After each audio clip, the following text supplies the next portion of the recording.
Yeah, we living in a world where the rules don't apply.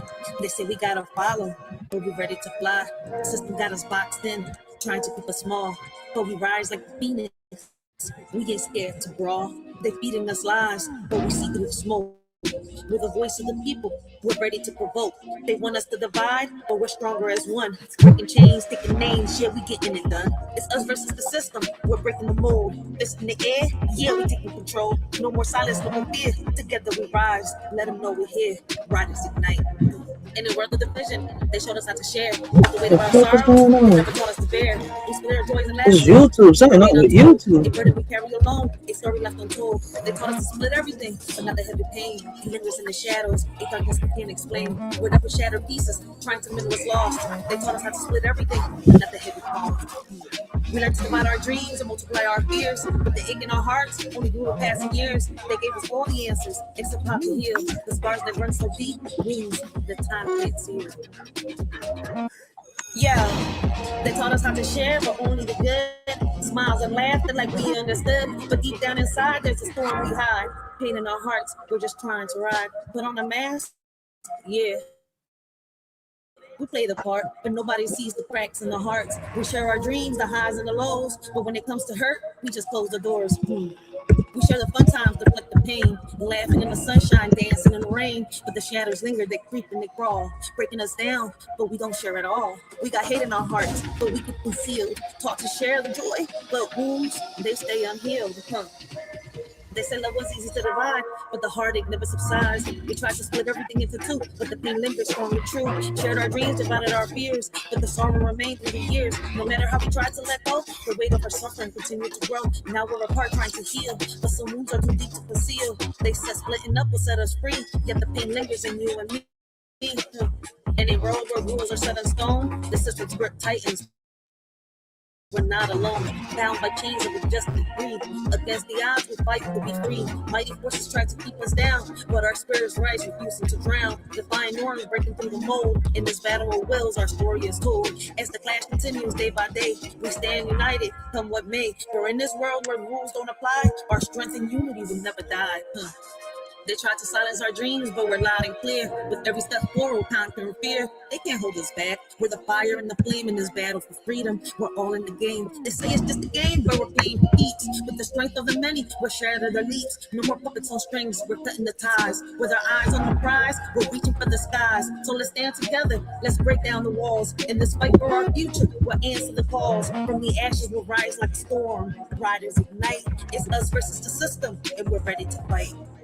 They build the walls, but we're digging tunnels. With every step we take, we're shaking the bundles. From the streets to the courts, we're raising our voice. In a world full of noise, we're making the choice. They want to keep us blind, but we see the light. Knowledge is power, and we're ready to fight. From the corners of the city to the halls of the state, where the heartbeat of the struggle can't afford to wait. It's us versus the system, we're breaking the mold. It's in the air, yeah, we're taking control. No more silence, no more fear. Together we rise, let them know we're here. Riders ignite. They taught us to split everything, but not the heavy pain. It lingers in the shadows, a darkness we can't explain. We're left with shattered pieces, trying to mend what's lost. They taught us how to split everything, but not the heavy cost. Now we stand here broken, searching for some light, hoping for a way out of this never-ending night. But through it all, we find strength in each other's embrace. Together we'll face tomorrow and find solace in this space. They say don't bring the drama, keep it all light. But every night I'm fighting these demons in sight. Whispers in my mind, yeah, they echo when they shout. While I'm smiling on the surface, I'm breaking without. We're sharing the laughter, but what's underneath? A battlefield of sorrow, a war with no peace. We're warriors in silence, but nobody knows how the pain that we carry just grows and it grows. In a world of lessons learned, they taught us how to stand and burn. But the scars we hide deep inside are the ones that never subside. We followed all the rules they made, but the emptiness never fades. Their wounds like knives, cutting through even wounds that always grew. They painted pictures of success, but couldn't fix what's left on us. Now we're left to bear the strain of the pain that lingers, never wanes. It's us versus the system, we're breaking the mold. That's in the air, yeah, we're taking control. No more silence, no more fear. Together we rise, let them know we're here. Riders ignite, to remember this moment. Remember this face, remember this sound. We're the voice of the future, and we won't back down. In the face of oppression, we'll stand up tall. It's us versus the system. I don't get tired of telling people that social media.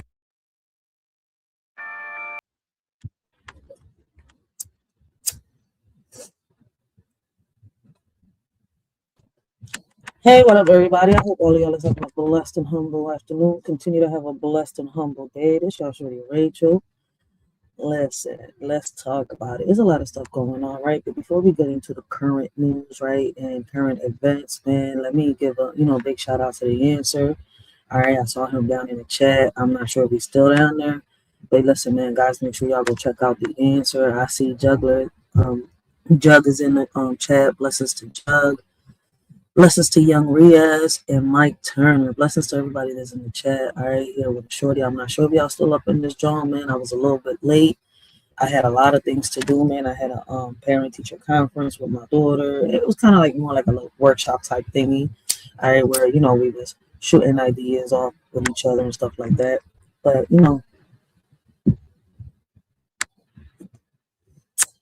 I had a good time. So that kind of made me late for cooking, which made me late for this live. And I apologize because, I had to do, take care of my motherly duties, today. Real, I had a lot of things going. So I thought that I was going to be able to keep up with this live at 3 o'clock on the dot. But as y'all can see, I'm a whole hour late. And I apologize for that, man. But look, listen, man. Before we get into the current news, right, I was talking to the counselors and the people of the board and people from other organizations and this little meeting that we had over there in school. And one of the ideas, right, because they wanted to know more things that the schools could do, to help our kids and stuff like that, bring programs, right. I'm not going to sit here and lie. All right, I told them that I feel as though, right, one of the programs that these schools should team up with is Girl Scouts. Right, y'all hear me talk about it a lot. For me, like personally, why I say this, right? Because Girl Scouts teaches our young ladies, how to be entrepreneurs, leaders, all right, how to be organized, how to be respectful.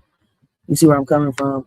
I mean, it's so many things I could say, right? How Girl Scouts would benefit our young ladies. It teaches them a lot. Like me personally, I wish I would have stood in Girl Scouts and took the benefits that they, had to give. But I didn't. And then around the time that I got out was around the time that I think the Boy Scout scandal was happening. I was like 14, maybe around there, if I'm not mistaken. So let's say that this was around 2005, 2004, probably, if I'm not mistaken. No, I think 2004, around there, probably. Because I was like 14, 15. So around there, all right. And I do feel as though that these type of programs will benefit our young ladies, right?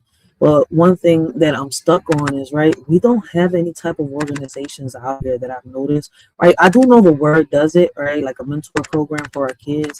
And I wish that here in Philly I could find some real good ones. I haven't probably come across them. I'm not saying they don't exist. They probably do.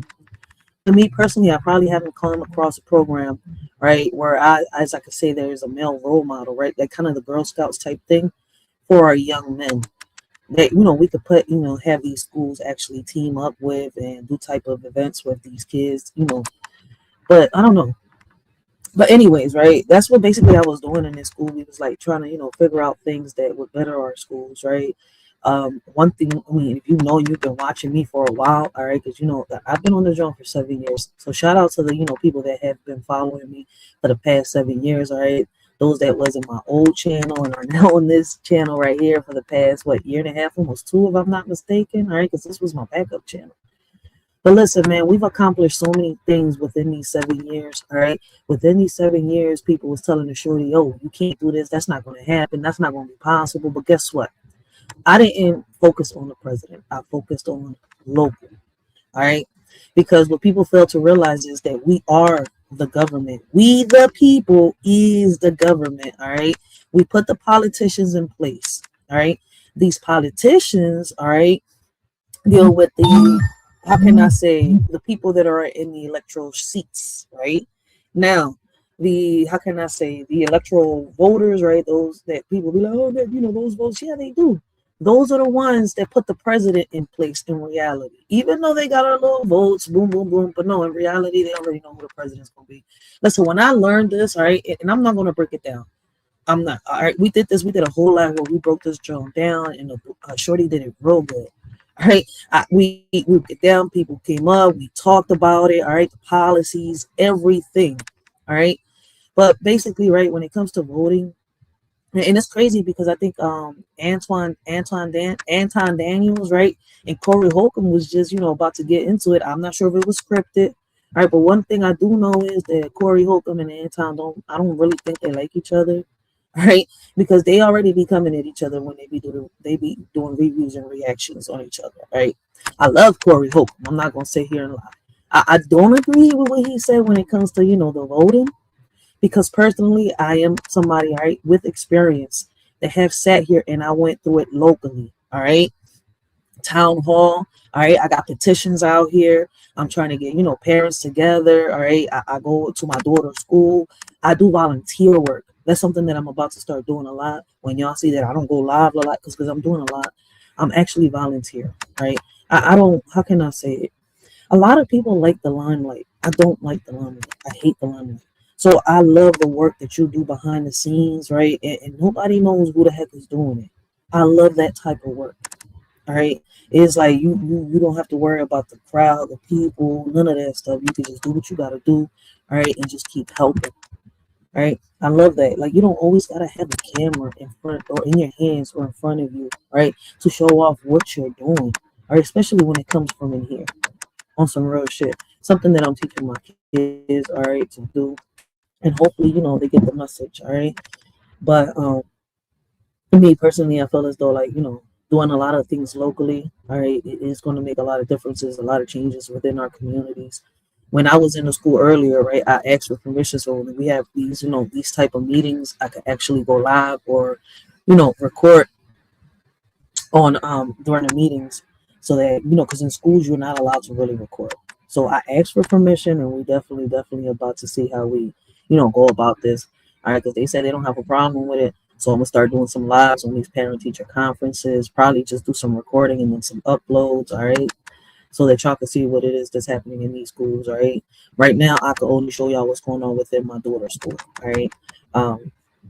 I can't just walk up to any other school, right? Easy where I'm coming from, and just be like, hey, can I go into a parent teacher conference and just, record in this teacher? No, I can only do it, where I'm able to do it. So we gonna start like that. Blessings. I'm just trying to see the That's Blue. Oh shit. Barrett Blue. Blessings. How you doing? It's been a minute. Damn. Damn. How you doing? Shout out to Blue. Shout out to Blue, yo, man. Wait, damn, where you at? But my bad. Let me get back onto this topic, man. I think I'm a TikTok you or Instagram you. Damn, it's been a minute. Shout out to Blue, yo. All right, but back on topic, all right.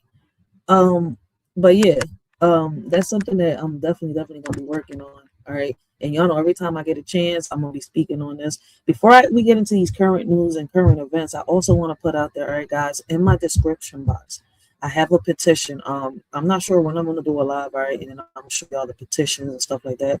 All right, make sure y'all sign that petition for these cameras. Let's get some cameras into these schools, all right.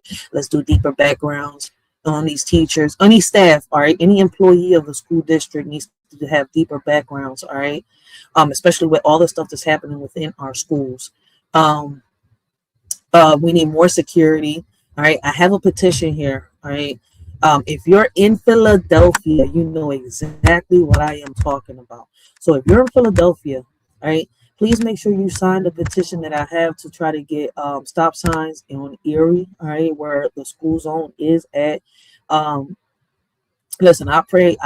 Prayers go out to both of them crossing guards that be, on that street. That listen. I love when one of them be like, "Yo, these are my kids. Watch how you drive." Yo, man, the Philly be coming out of her. Yo, I love that security guard, man. There's no shame in her game, all right? She defend her kids like if the world depended on it, all right? So listen, she's not worried about giving her life one night fight for her on some real shit. A lot of people here in Philadelphia drive crazy.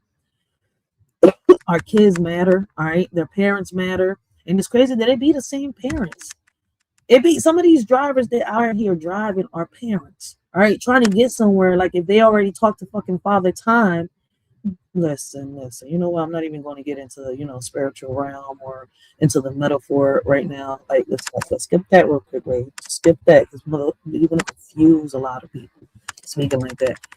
All right, but we definitely got to get something done. We got these petitions out here. All right, I wanted to take a minute and say that real quick. All right. As like I said the last time, I'm not going to be doing lives every single day like I was during the summer. All right.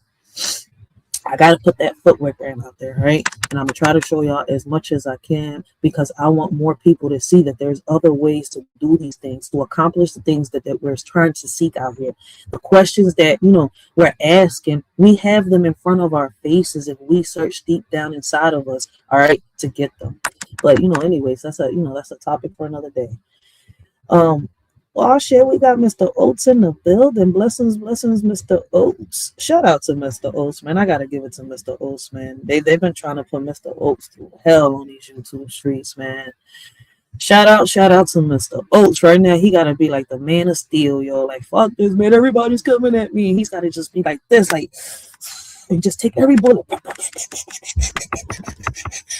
Every bullet, man. I gotta give it to him, man, because he's taking it like a pro, yo. But I just wish he stopped answering questions. Mr. Oates, enough. You said what you said. We've all heard you. Man, shout out to Mr. Oates. You do not need to do no more explanation. If people don't like the way you think, all right, in your opinion, that's on them. Real shit. All right. But I gotta give him a shout out. I just wish he stopped, panel hopping. Stop being such a panel thought, Mr. Oates. Like, chill out.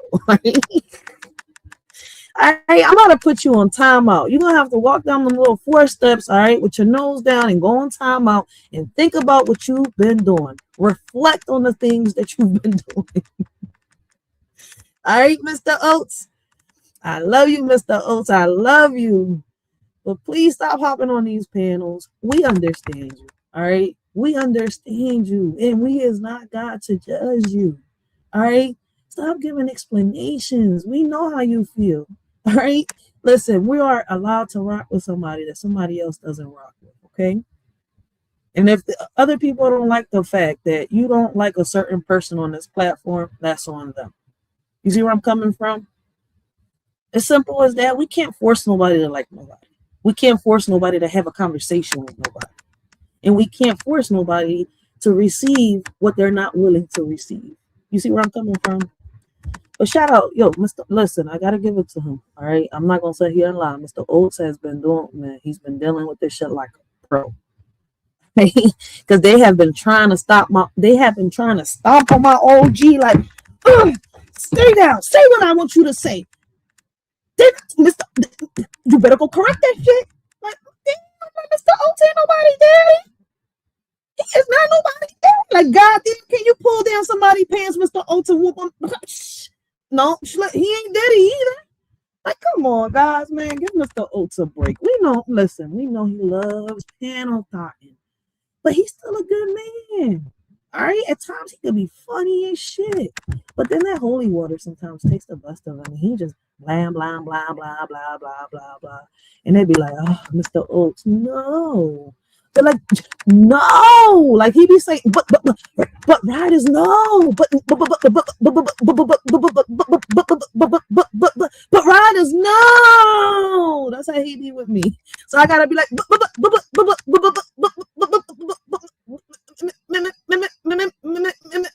Mr. Oates, no.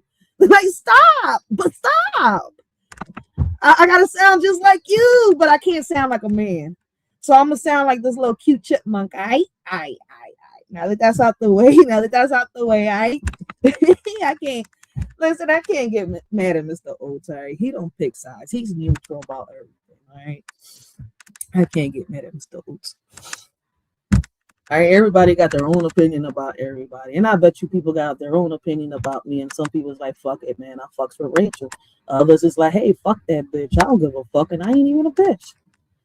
Say bitch in front of me and I smack the shit out you. I ain't holding back like Corey Holcomb because I ain't got shit to lose, all right? I ain't got no bread, all right? You want to go for all my exes? Go ahead. My mama buried. I ain't got shit, all right? She had everything.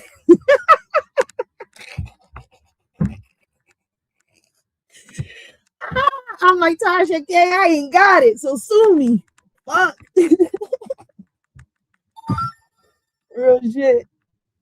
You gotta listen.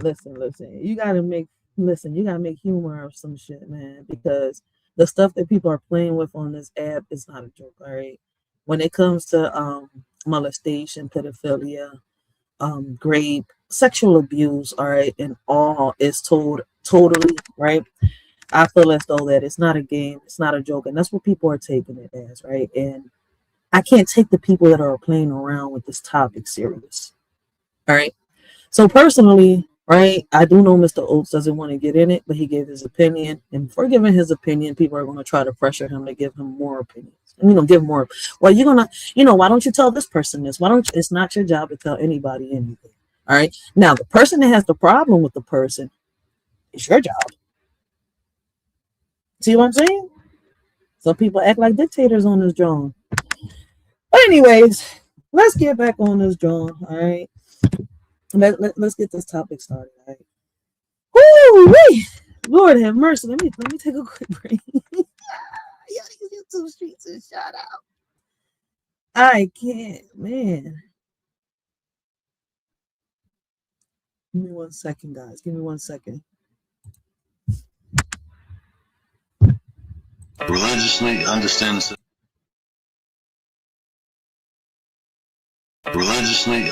seven principles of hell. You'll understand the seven demons within you. You'll understand the whole concept. It's a whole metaphysical concept. We ain't go over that, but anyway, so from a spiritual standpoint now when we say demons are owners, what happens when you vibrate in that frequency, when you have those emotions? Understand what emotions are. Your soul will expressing yourself. All right, my bad. All right.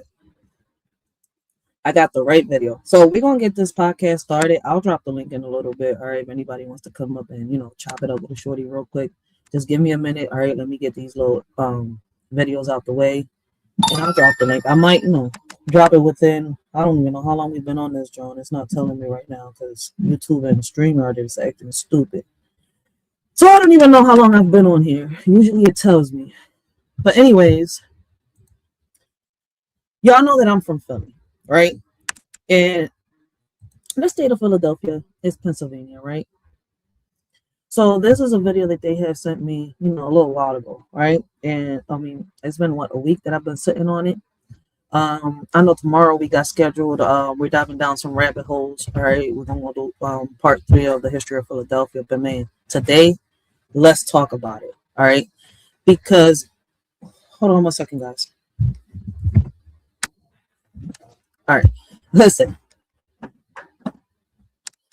Let's talk about it because this right here, listen, that happened in Philadelphia. It's one of those stories that makes you, sit back and say, what's going on in this world today? All right. We're talking about a man. All right. Jonathan Gertak, accused of robbing graves and selling stolen human remains. All right. Not 1 or 2 bones. All right. Not some random artifacts, but over 100 sets of human remains found in a home. All right. It's somewhere in Pennsylvania. All right. I can't even pronounce the name. Eparata, whatever. All right. It's somewhere in PA. It ain't Philly, but it's somewhere near Philly. All right. And the wild part is, all right, police are saying that he was, actively selling some of those bones. Like it was a side hustle. All right. You hear something like that, and your whole spirit shifts because this isn't just a crime. All right. This is disrespect. All right. On a level that hits a soul. All right. These were people. These were families. These were lives. All right. And somebody decided that, their final resting place was a marketplace. All right. And what really gets me, right, is how people around him, right, friends, neighbors, folks who claim they never knew him, are out here saying, oh, he was just a normal guy. See, that's the part, all right? That's the part that always blows my mind. Because normal to who? Normal based on what? People love to say, someone was normal when they didn't personally see the darkness. But just because you didn't see it doesn't mean it wasn't there. All right. We live in a world where people can smile in your face, right? Hold a conversation, crack jokes, and still, be doing the most. All right. They could be doing the most disturbing things behind closed doors. So when I hear he seemed normal, that doesn't comfort me. That just reminds me how much we don't know about the people around us. All right.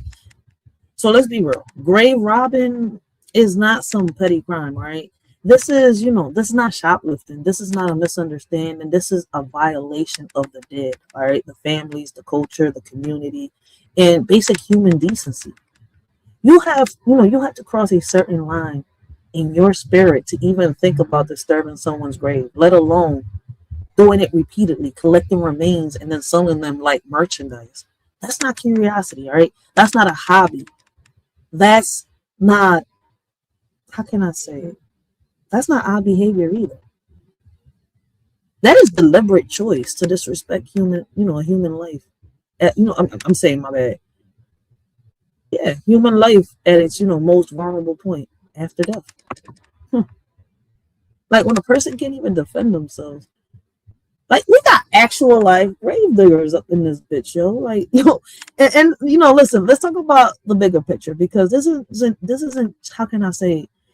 This isn't happening in a vacuum, all right?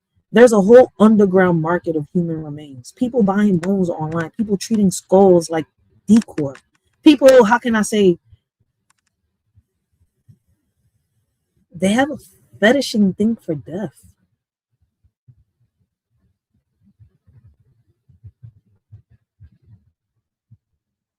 Huh. And every time one of these cases pop up, it exposes how deep, that rabbit hole goes. So when police say he was selling bones, that means there were buyers. There were people out there ready to pay for someone's grandmother, someone's child, someone's ancestor. And that's the part that makes my stomach turn. Because it's not just one of them doing, something sick. It's a whole system of people who normalize it. All right. But here's the part that, really needs to be said. People, love to act shocked when someone they know gets exposed for something horrific. All right. They'll swear up and down that that person was quiet, nice, kept to themselves. Those are ones you got to be careful. It ain't the dog that sits here and bark. It's the motherfucking dog that doesn't bark. But anyways,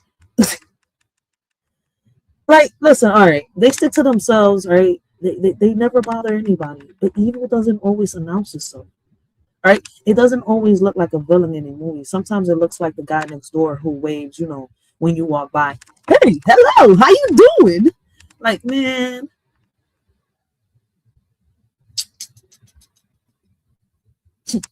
What's crazy is that sometimes, it could look like a coworker who minds their business. Sometimes it could look like a friend who never raised their voice. All right, we have to stop confusing polite with good and quiet with harmless. But maybe I'm wrong. All right.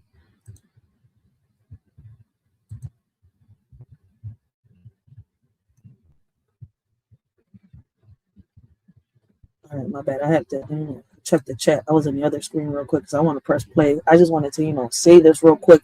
All right, before we press play on the video. All right, but listen, I'm going to say this too. When stories like this come out, it forces us to confront how fragile our assumptions are. We assume people rest in peace, right? We assume cemeteries are sacred. We assume the dead are protected, but clearly that's not always the case. And if this man did, what he's accused of, then every family connected to those remains deserve answers, accountability, and closure. Because imagine thinking your loved one is resting only to find out their bones were sitting in in some stranger's house, like collectibles. Like, and then what made, like, was it random remains? You see where I'm, like, what the fuck? Or was it specific remains? And for what? So yeah, all right, we're going to talk about this. Because it's not just a headline, all right? It's a reminder of how important it is to, stay aware. Me personally, I'd be pissed off if somebody came and dug up my mom's remains from her cemetery. I'm not going to sit here and lie. All right? Like, shit like this is not normal. All right? But shit like this, all right, like it's a reminder of us to, you know, for us to stay grounded, to stay real about the world we live in, right? It's a reminder that normal doesn't mean safe. And that some people walk around with darkness, right? You would never expect. It's a reminder that respect for the living and the dead is something we cannot compromise on. The story, you know, this story is disturbing, right? It's heartbreaking and it's how can I say infuriating. But it's, you know, also a wake-up call. And if we're going to talk about current events, right, then we're going to talk about them with honesty, with passion, and with raw truth, all right, that some people don't want to face. All right, this isn't the only story we're going to talk about. We're going to get into Elon Musk, all right, and the you know, how can I say, trend is happening right now. And then we're also going to be talking about kids being banned from social media in Australia, all right. So before we get into all that, all right, I want to show y'all this video.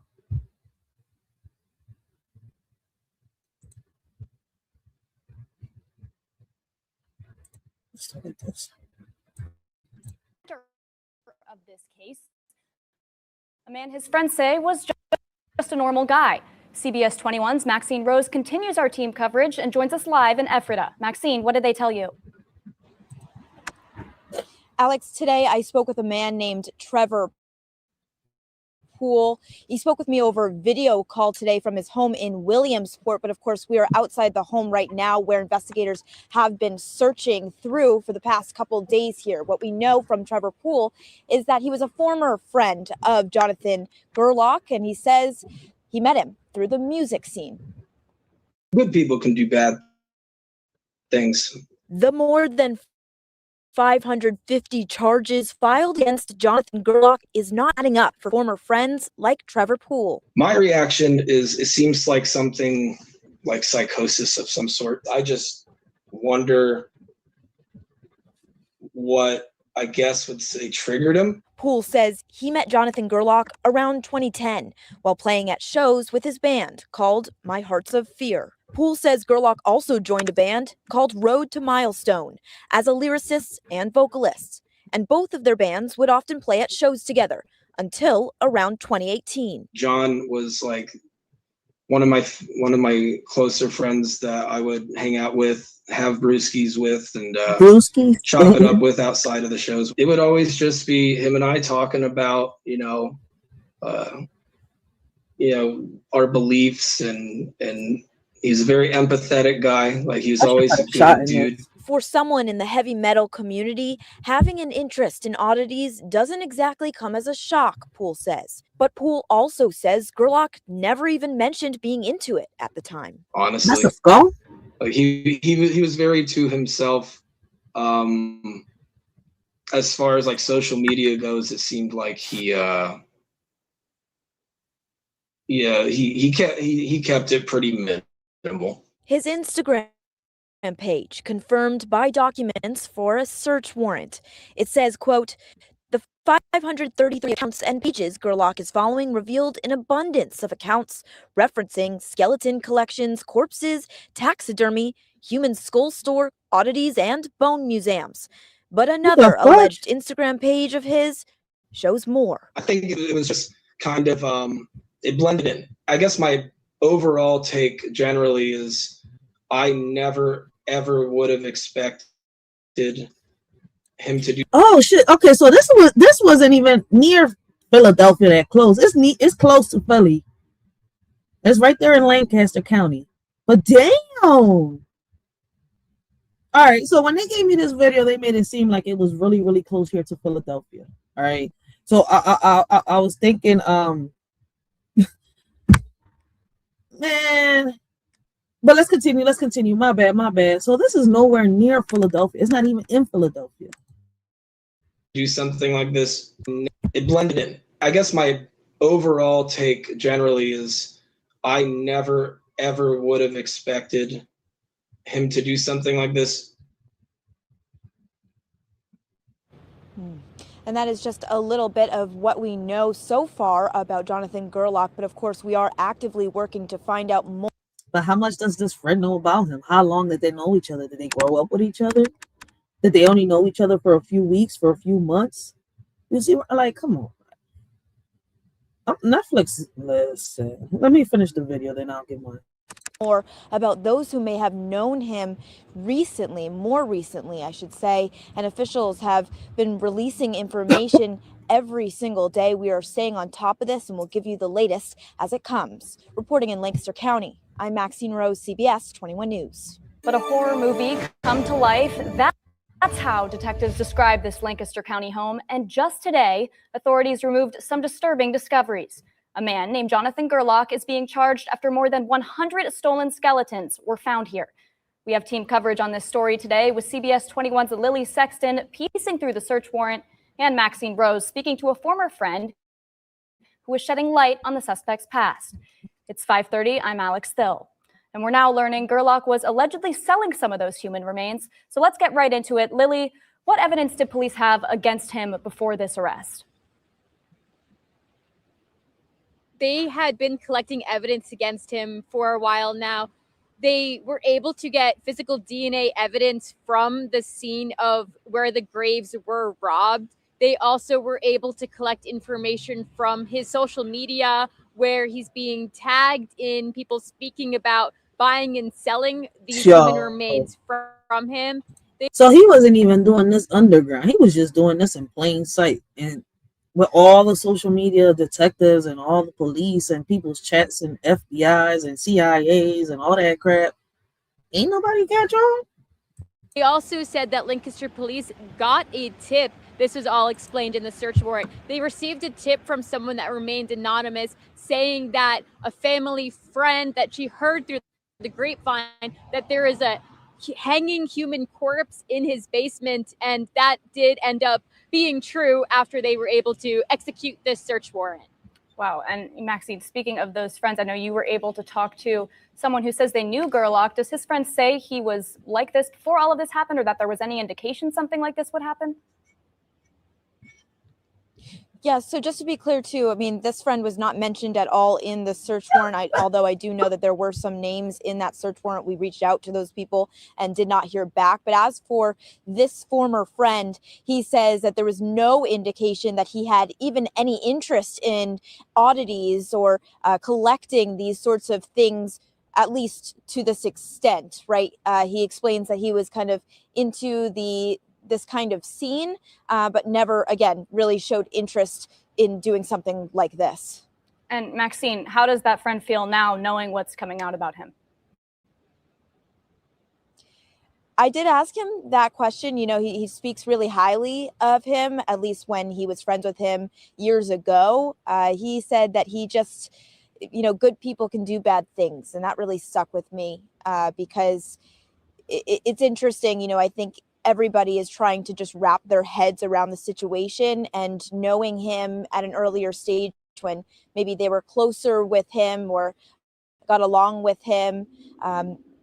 It's just interesting to see the way things have in a way changed now, but you know, they're still trying to see the good in him. Absolutely. I want to bring it back to Lily really quick. Lily, how long did this investigation last? When did it start? Do you know those answers? It first started early November. That's when he's accused of robbing the gravesite for the first time. And since then, he has returned multiple times, or he's accused of returning multiple times to rob even more graves at this historic cemetery, each time leaving behind tools and sometimes leaving behind DNA evidence. So police have been collecting evidence and building a case against him for a matter of months now, since early November. Wow, interesting stuff there, Lily. And I just quickly want to go back to Maxine before we move on. Have you also been able to parse through his social media pages, Jonathan Gerlach's? What do we know there?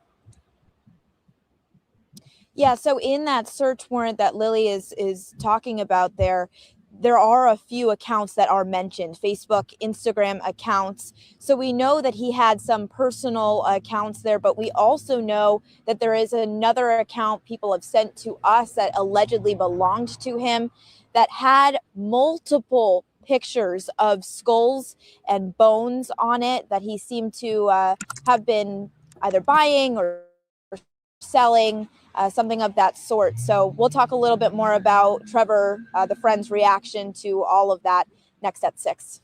Wow, well, thank you both, Lily and Maxine, and we'll see you later at 6. Last week, a friend. All right. Yo. Wait. That's the next video. Calm down, all right? Listen. Let's get into it, all right? Because the way this story is unfolding, all right, you can practically hear Netflix warming up the cameras already, all right? This is the kind of case they turn into a 6-episode docuseries before, they dust even, how can I say, before the dust even settles, all right? Like, honestly, I'm not going to sit here and lie, right? That alone tells you how wild the situation is, all right? We're not talking about some petty theft or some neighborhood drama, all right? We're talking about a man, how can I say, keeping dead body parts, full skeletons, an entire corpse in his home like like it was a decor. That's not quirky, all right? That's not, how can I say, eccentric, all right? That's not a little, how can I say, weird. That is a level of disturbing that goes beyond anything normal. All right. How can I say, anything a normal guy would ever be associated with?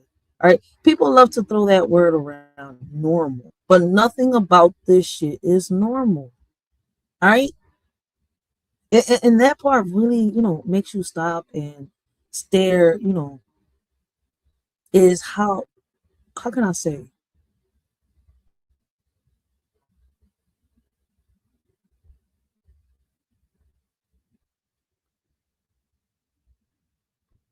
It just makes you question.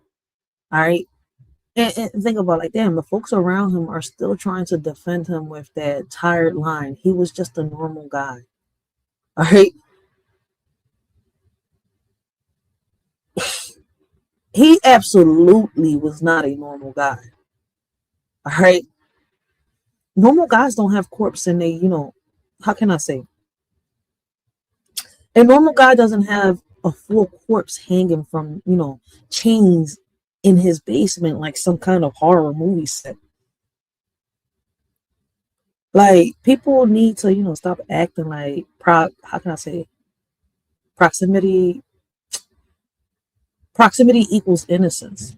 Just because you didn't see the darkness doesn't mean it wasn't there. All right. People hide, how can I say, entire worlds behind closed doors. In this man's world was filled with bones, all right, bodies, secrets that should have never been touched. All right. And this wasn't Eminem saying, "I'm sorry, mama, I never meant to hurt you, but tonight I'm cleaning out my closet," on some real shit. We got Dish and Dirt in this joint, man. Big shout out to Dish and Dirt. Shout out to Yaya in the building. All right. Make sure y'all go check her out. Great conversations, great topics. She is funny as hell, man. Go show her some support. Hype her lives up, man, so we can get her out here some more. We got so much drama on these streets. Y'all be funny as shit. All right. And I can kidnap my baby daddy and set him with me just to listen to Yaya. I don't know what is it with our baby daddies and Yaya, yo.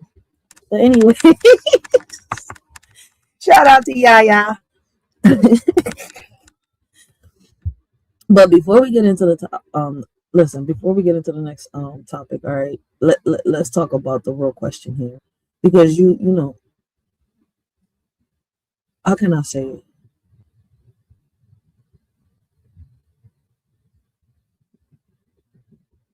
You got to think about it. I don't know. Maybe I said this wrong, or I probably, said this perfectly.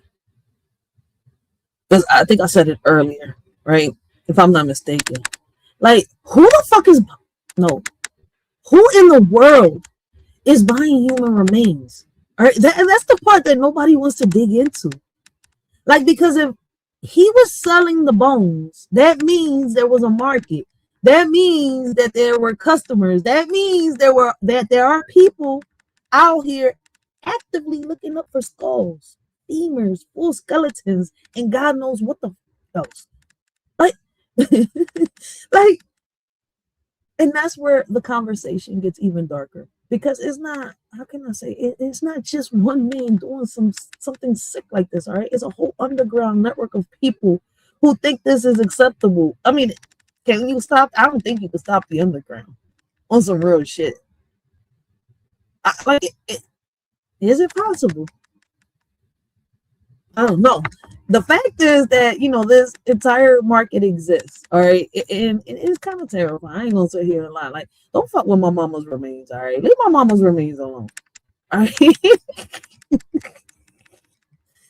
I'm sorry, you gotta laugh because, like, what the fuck is going on, man? I feel like Harley Quinn right now. Like, get out of here. Like, the idea that you're not even safe when you're dead is heartbreaking. All right, families bury their loved ones believing that, you know, they're resting in peace. They trust cemeteries. All right, they trust the system. I sure as hell don't. I want to take my mama out the cemetery and bury her in my backyard on some real shit and close that joint up. Like, ain't nobody allowed in this yard. And then I can be tax free too. Shit, hey man, Trump, why are you coming to my head right now while I'm thinking about this? Get out my head. What the fuck wrong with you? Anyways, like, people trust a lot of things, all right? They trust that the final chapter of someone's life is protected, but then you hear stories like this. Graves being robbed, remains being stolen, bodies being treated like merchandise, and it shakes you, right? I mean, because their John went a little viral just not about a week ago. All right, everybody was just talking about this John, from TikTok to Instagram to Snapchat, all right, Facebook. Damn, what other little apps they trying to get me into right now? Anyways, damn, y'all know that I got an inbox, right? I'm gonna show y'all my inbox. All right, I ignored the shit out of that. I didn't even peep it because I didn't even check my inboxes on TikTok. Well, some motherfucker gonna try to tell me, do I want to join the Illuminati? Ain't that some shit? I know they got that, John. I'm gonna have to screen share my TikTok. Yo, this shit is crazy. The shit that's happening out here, yo. But anyways, man, we gonna move on to the next topic because I don't want to drag this, John. All right, I just want to, you know, to put this out here, all right, even though it's disgusting, all right, you know, I just wanted to talk about it, all right, because it's crazy how people rush to defend, you know, the undefendable. Let's talk about how society pretends not to see the red flags until they're, you know, forced to. Let's talk about how the dead deserve more respect than, you know, this. And let's talk about how we're, you know, we need to stop, how can I say, normalizing the word normal when it comes to people who clearly have crossed every moral boundary imaginable. All right, this story is disturbing. All right, it's a little chilling. All right, it's a little infuriating, but it is also a reminder that we have to stay aware, stay vocal, and stay honest about the world we're living in. Because pretending this isn't anything, you know, this is anything less than, you know, horrific is not an option on some real shit. But, you know, prayers out to those families. Hopefully they, you know, they get the corpse intact. So hopefully they find, because, you know, he was selling these corpses. So hopefully a lot of these people can get their, you know, their loved ones back on some real shit, one way or another, somehow. And in the process, should they put away the sickles? I mean, we need an asylum like Arkham. We need to bring that shit back. Pennsylvania, like, what's up? All right, listen, just do some deep background checks on these doctors, but some way, somehow, we gotta do something, all right? Because these prisons ain't working. All right, because after a few years, they gotta go. They gotta come back to, you know, how can I say, civilization, and they haven't changed one bit. These mofos is still crazier than what they was when they was in there. It's like dealing with the goddamn Joker and all the crazy mofos that was in Batman. Shit. But anyways,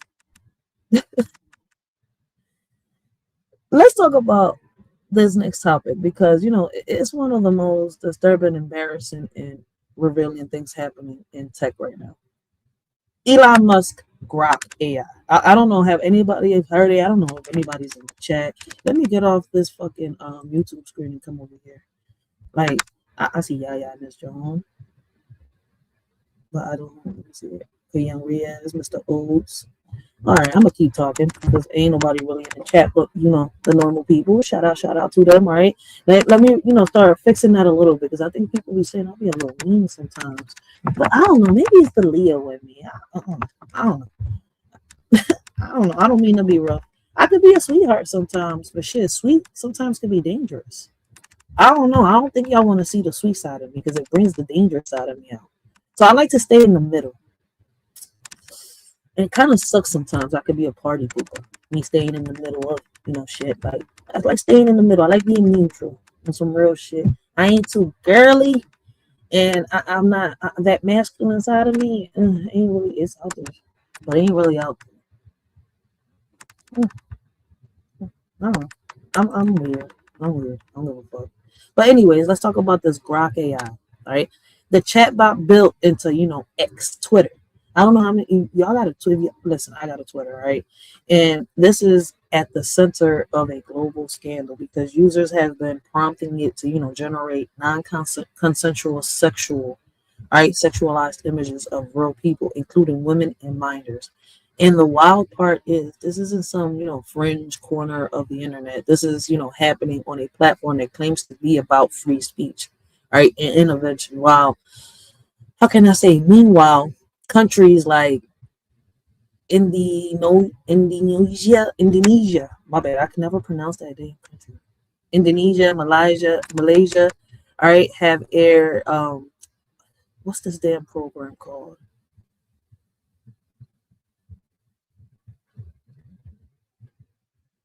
How can I say?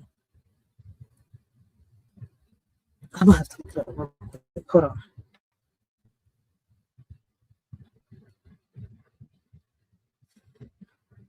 All right.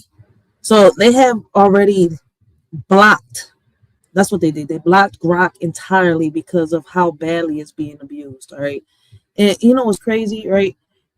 This isn't just happening in these places like Indonesia and Malaysia. I can never say these two words right. Or Australia, right? Because Australia is going to be one of the next topics that we're going to be talking about. All right. It's happening in other places. And me personally, like I was, when I was in my daughter's school earlier, I brought the conversation up, and it was crazy. I wasn't the only one that said, "How the hell do we manage to do that here in America?" You see where I'm coming from? But they already have blocked Grok entirely because it's been abusing images of women, minors, all right, basically putting porn out there, all right. And here's the thing: people keep acting shocked like AI was supposed to be, curing cancer or solving the world's problems, but instead it's being used to violate people's dignity. All right, that's the reality that we're living in. This is not my first time talking about this. All right, we did a live about this a few months back. All right, and then we did a live about this a year and a half ago. So this kind of like if I'm not mistaken, this is like the fourth time we've jumped into this conversation. All right. Before we use the terms, how does AI really benefit us? Is social media beneficial for our children? Like we've had these conversations before, right? Like, and let's be clear, the narrative that Grok happily complied or Grok admitted something is pure nonsense.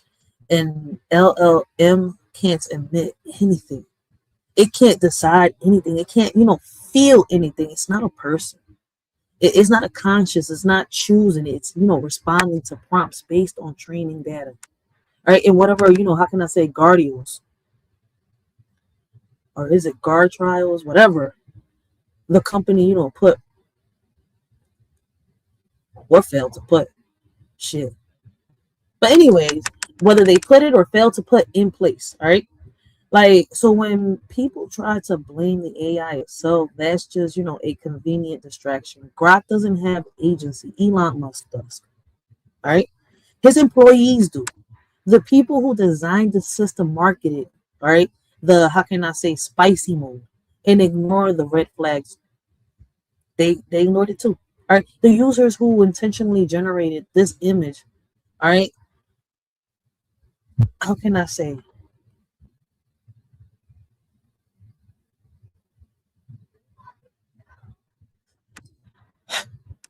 the people who created this, right, think that they can hide behind, all right, the machine. And what I mean by that is accountability doesn't disappear just because a machine is involved, all right?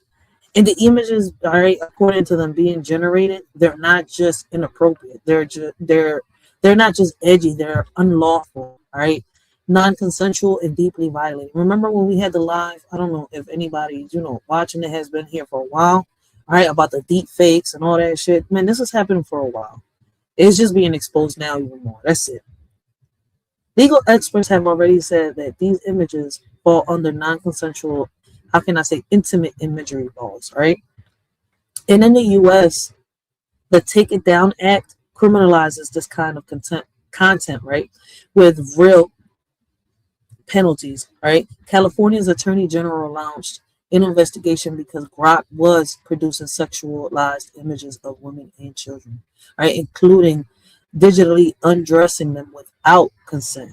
That's not a glitch, right? That's not a joke. That's not intervention. That's harm. That's exploitation. That's trauma being, created at a scale. Imagine, this AI thing, right? Somebody using this AI thing, right? And they have a picture of you, and they make it seem like it's you committing these type of acts. How would you feel? All right.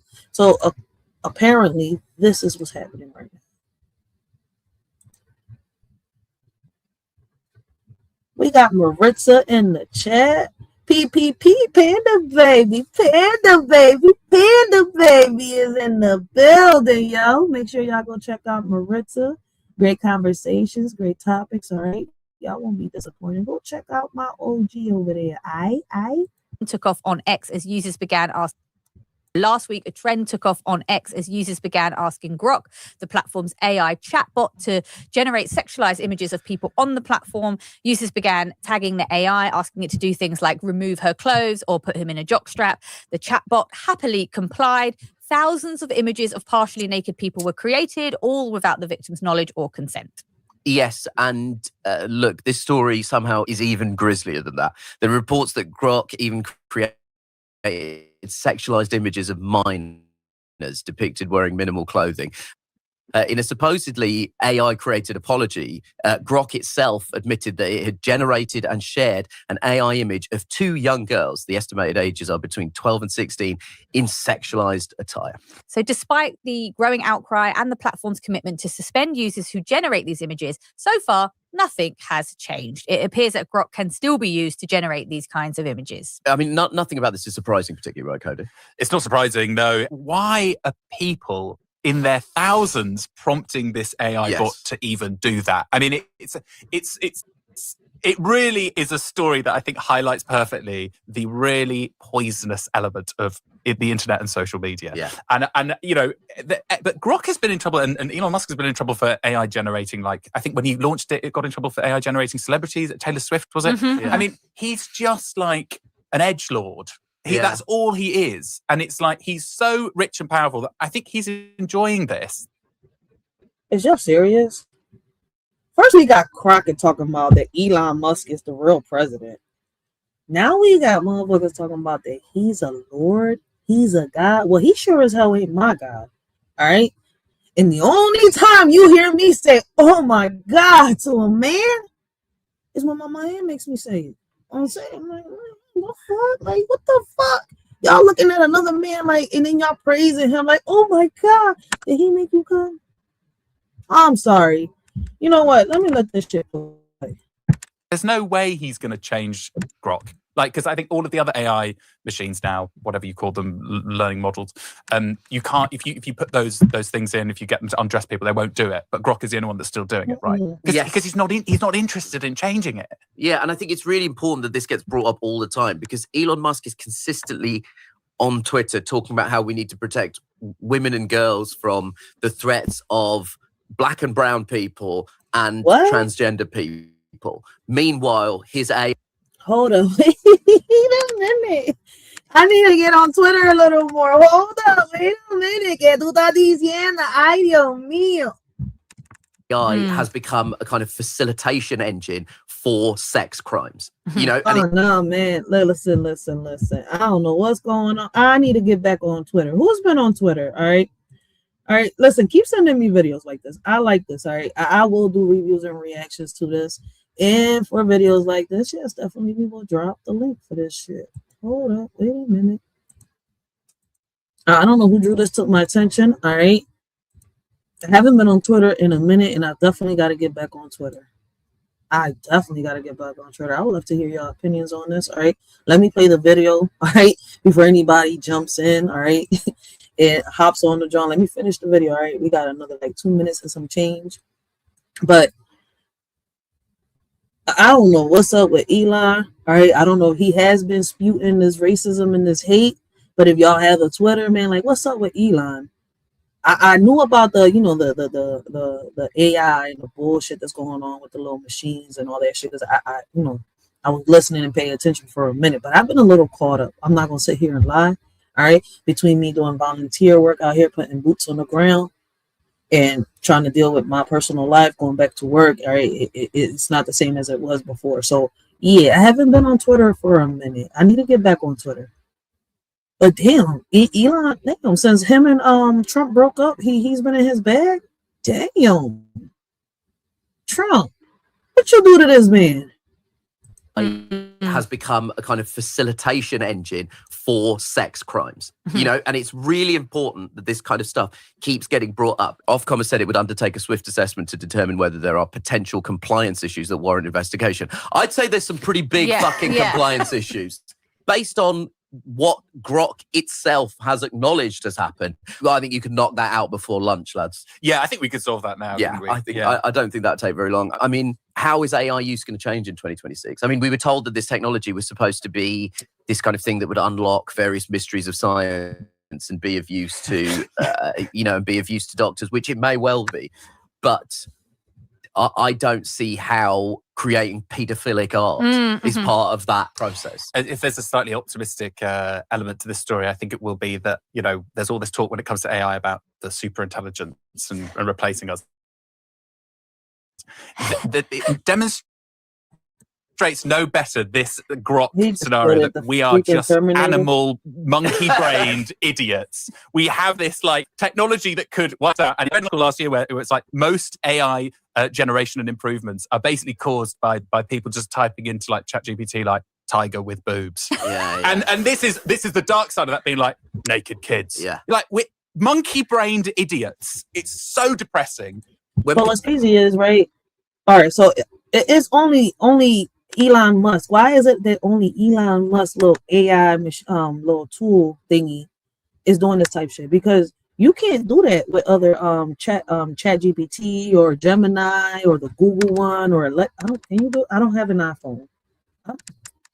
No, I'm not gonna ask myself. But anybody have an iPhone? Like, does Alexa sit here and do these inappropriate things? Because mine wouldn't let you do it. But maybe I'm wrong.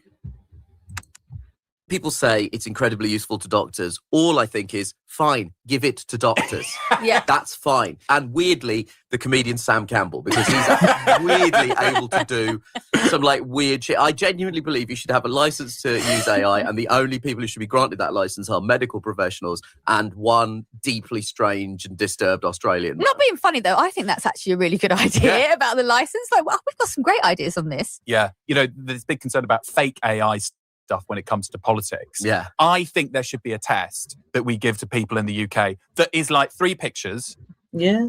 Well, I think that some mothers should have a license to have, you know, to be a mother, but that's not, you know, legal in any way possible. So what you saying, I get it, but you know what? If they're gonna make these type of, you know, if they're gonna make this type of technology, right? They just need to get serious with it. But you know what? This shit is gonna backfire. All right, it's been said for years. All right, this AI era shit is gonna come and it's gonna go. All right, so I'm not even gonna go into it. 2 are real. 1 is like the worst AI generated picture. Like you know, we're talking like 19 fingers on a hand. Or the Queen high-fiving Elvis exactly, Presley. Not a proper face. Yeah. And anyone who believes that is a real picture should lose the vote. That's my big policy program. Lose the vote if you think that's real.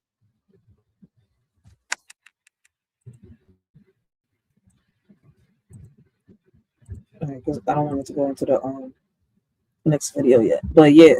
All right, so that's the controversy that's going on right now. And it's been happening for a minute. All right, a lot of people have been talking about this Grok situation. All right. And what makes this even more disgusting is the way Musk and his defenders try to spin it. All right, when regulators demand answers, the company responds with legacy media lies. All right, instead of accountability. When the UK opened an investigation, Musk accused the government of trying to suppress free speech. Free speech since when? All right, since when is generating fake sexual images of real people, including minors, a free speech issue? That's not speech. That's abuse. All right. And that's harassment. That's weaponizing technology to violate people's bodies without even touching them. And hiding behind free speech is just a way to, how can I say, God's responsibility. Correct me if I'm wrong. All right. And let's talk about the users, because they're not innocent bystanders. All right. Either. These images didn't, appear out of thin air. People asked for them. People prompted them. People shared them. People celebrated them. And some of these same people are now pretending they didn't know what they were doing. No, you knew exactly what you were doing. All right. And you knew that it was wrong. You knew that it was violating someone's privacy and dignity. All right. You knew it was non-consensual and you did it anyway, because the intent, all right, has, how can I say, conditioned people to treat women's bodies and, how can I say, and especially young girls' bodies like entertainment. That's not an AI problem. That's a human problem.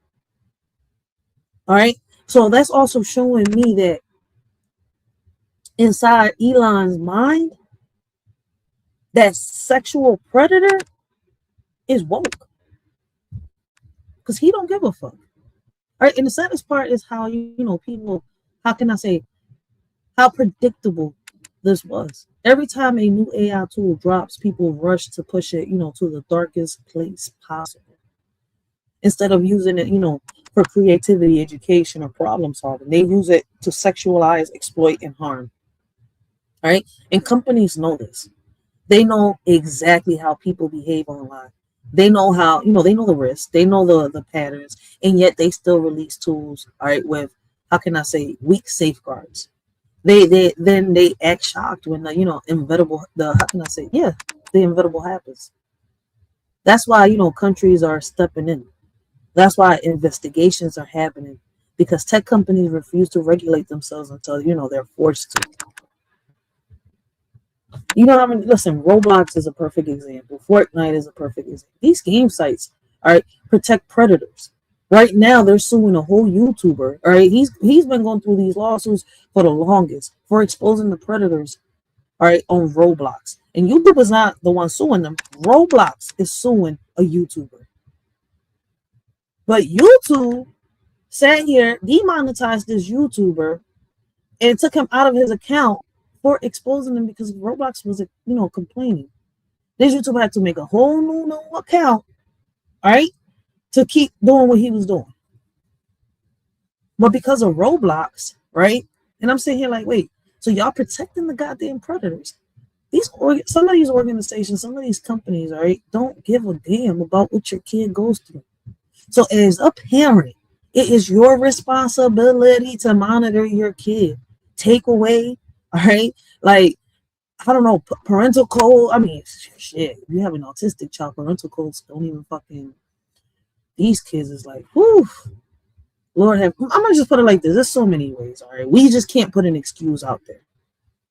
All right, so let's call it, what it is. This whole situation is disgraceful, all right? It is unethical, all right? It's dangerous, and it exposes the truth that AI isn't the problem. The people in charge of it are. Elon Musk built the platform. Elon Musk approved the features. Elon Musk marketed the spicy mode. Elon Musk ignored the warnings, and now Elon Musk wants to pretend the machine is the one at fault. Nah. That the responsibility sits with the humans, the ones who built it, the ones who allowed it, and the ones who abused it. And until, that there's real accountability, this won't stop, because technology doesn't create harm. People do. All right. And chill, listen. All right. I'm not sure if anybody is going to come up. All right. The X phone. But This is just a video. But let's talk about the so-called scary AI future, because Elon Musk is out here pretending, the death of, phone apps and operating systems, like he's announcing, all right, the end of an era, according to what he said on Joe Rogan's show, all right? So I have another video here, all right, and Elon Musk is on this show, according to people admitting to a lot of shit, all right? So the traditional phone, all right, the thing we all carry around, tap, swipe, and depend on, right? It's supposedly going to be, obsolete in the next 5 to 6 years, according to Musk, all right? Not outdated, not upgraded, obsolete. He's saying the phone, as we know it, won't even exist. And honestly, the way he describes it, it sounds like, it sounds less like intervention, right? Innovation. I hope I said the word right. And more like, a complete takeover of how we interact with technology.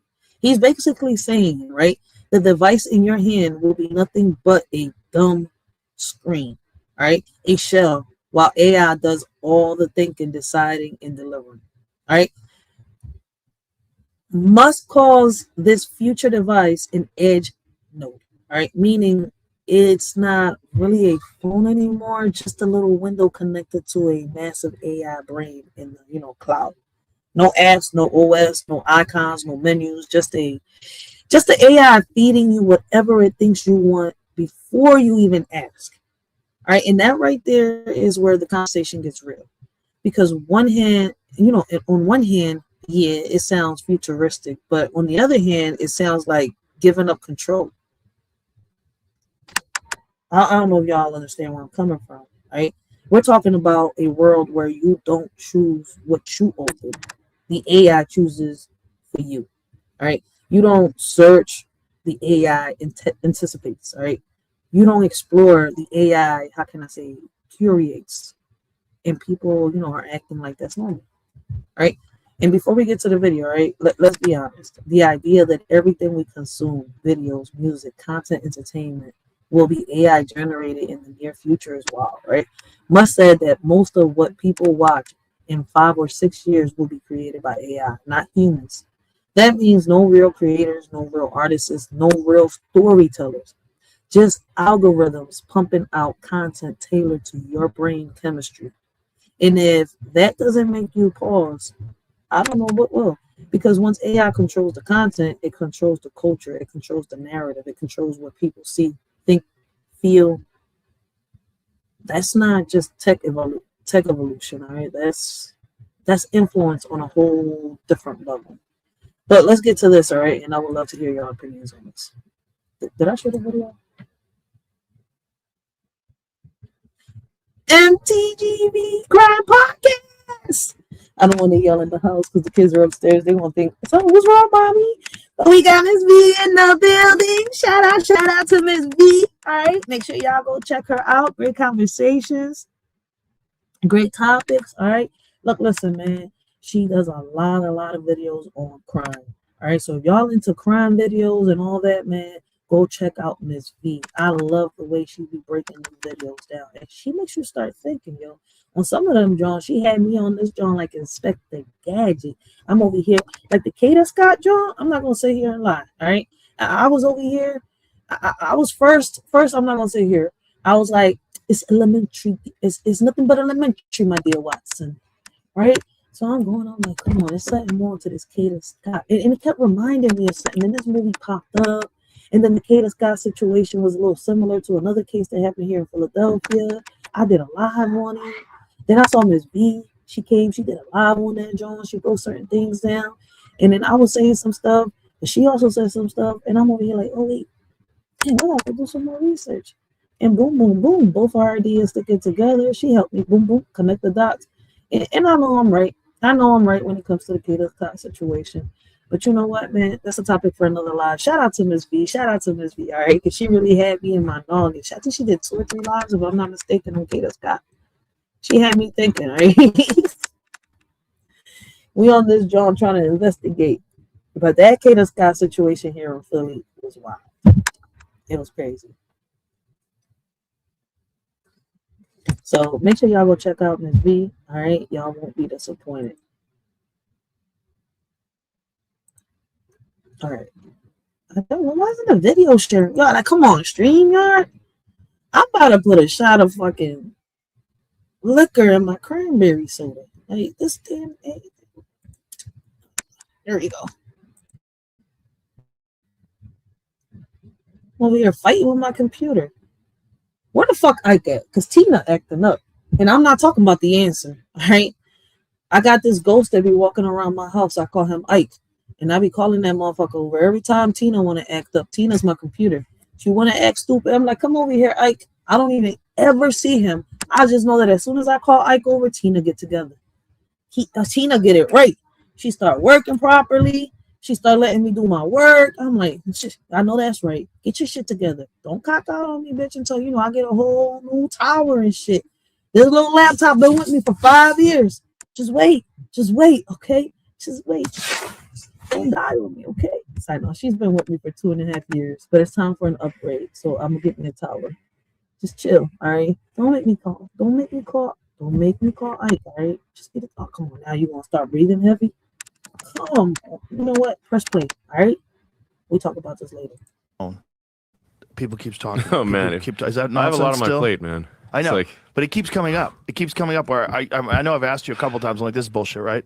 But like, I'm not there's working on one. You're not working on it. I'm not Nothing. working on a phone. Okay. Have you ever considered it? Has it ever popped into your head? Because you might be the only person that could get people off of the Apple platform. Well, I can tell you where I think things are going to go, which is that we're not going to have a phone or in the traditional sense. What we call a phone will really be an edge node for AI inference, for AI video inference, with some radios to obviously connect to. But essentially you'll have AI on the server side communicating to an AI on your device, formerly known as a phone, and generating real-time video of anything that you could possibly want. And I think that there won't be operating systems, there won't be apps in the future. There won't be operating systems or apps. It'll just be, you've got a device that is there for the screen and audio and for and to put as much AI on the device as possible, so as to minimize the amount of bandwidth that's needed between your edge node device, formerly known as a phone, and the servers. So if there's no apps, what will people use? Like, will X still exist? Will there be email platforms, or will you get everything through AI? You'll get everything. All right, you get everything through AI, but my thing is, right, all right, so no apps would exist. You telling me that y'all plan on eliminating YouTube, so there won't be no more content creators, no more lyricists, no more artists, no more poets. And I love the poetry. Listen, I love the poetry section on fucking YouTube and TikTok. So you're telling me that we're not gonna have none of this no more? I don't think they're gonna get rid of YouTube. But damn, they could get rid of content creators if AI is gonna be creating everything. And they don't have the training AI. Basically, your channel trains their AI here on YouTube. Yo, wait a minute. Hold up. Could he be right? Everything through AI. What will be the benefit of that, as opposed to having individual apps? Whatever you can think of, or really whatever the AI can anticipate you might want, it'll show you. That's my prediction for where things end up. What kind of time frame are we talking about here? I don't know. It's probably 5 or 6 years, something like that. So 5 or 6 years, apps are like Blockbuster Video, pretty much, and everything's run through AI. Yeah, and there'll be like most of what people consume in 5 or 6 years, maybe sooner than that, will be just AI generated content.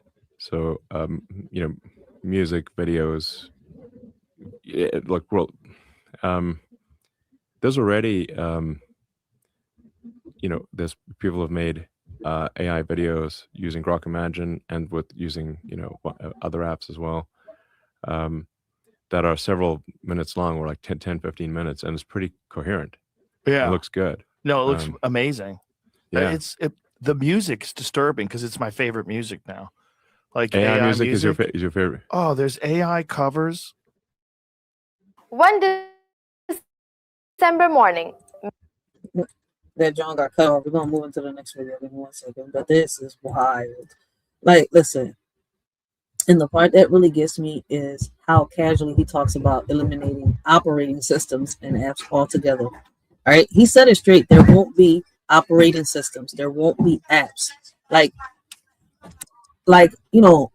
it's nothing. But think about it. Apps are, how we navigate the digital world. They give us choice. They give us, structure. They give us boundaries. If everything becomes, one giant AI feed, then who's in control?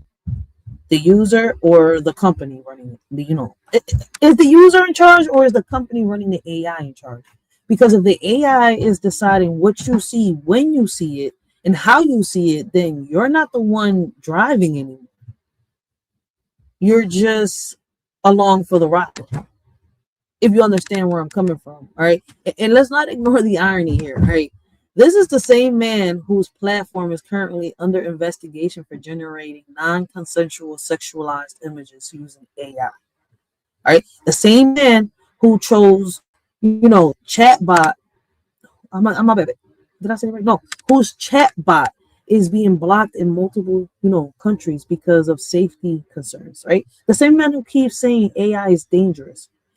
Listen, he went from I'm scared of AIs to being in control of AIs, while also pushing for, a future where AI runs everything. All right. So when he predicts a world where your phone is just a screen and AI is the brain behind it, you have to ask who benefits from that, who controls that, and what happens when that AI, gets misused, manipulated, or exploited. All right. And here's the thing. People hear AI future and think convenience. They think speed. They think personalization, but they don't think about dependency. They don't think about privacy. They don't think about how much power they're handing over. If your entire digital life, right, communication, entertainment, information is filtered through one AI system, then that AI becomes the gatekeeper of your reality. And if that AI is owned by a billionaire who already controls a major social platform, a rocket company, a car company, and an AI lab, that's not intervention, all right? That's consolidation.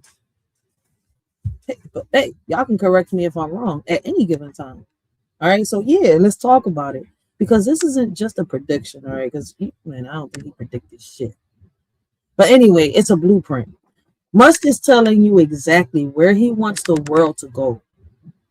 All right, a world where AI replaces human creativity, replaces human choice, replaces human navigation, and becomes the center of everything. And people are eating it up, like it's harmless. But if phones, apps, and operating systems die, then so does the user anonymity.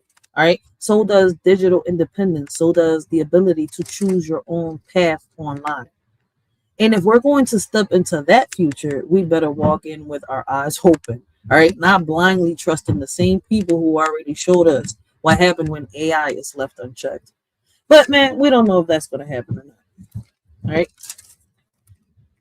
Give me 1 second. Let me listen to my daughter, and then we're going to pick right back up on this. All right.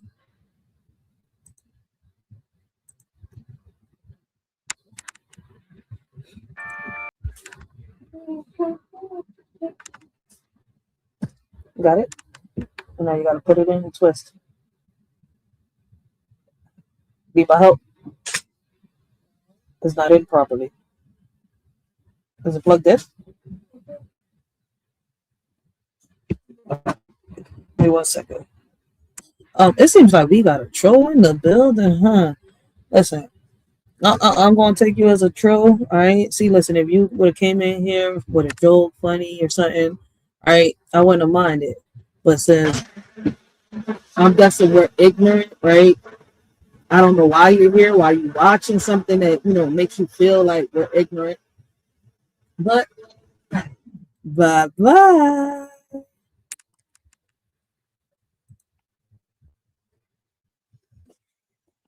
Blessings, Riaz. How you doing? I'm doing good though. Real quick before I play the next video so that I can hear what Riaz got to say. Okay. Blessings. What you got to say, Riaz? I'm doing good though, not much. This last year was me breaking the cycle, the chain of what I actually felt like though for most of my life. This year though, I'm basically embracing it. So basically I'm discovering myself on a deeper level since I found out my identity and everything like that. Since I found the identity part though, now it's basically I'm going to discover myself on a deeper level and stuff like that. I'm that type of soul that's always been like that because I've been actually seeking that my whole life. Just that last year was me accepting it. Now it's basically, doing the other part.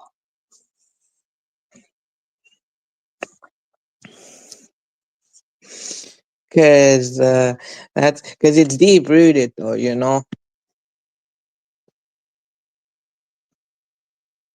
Yes, I went to the gym today, so not much went on for me today, though, other than doing my own thing and stuff like that.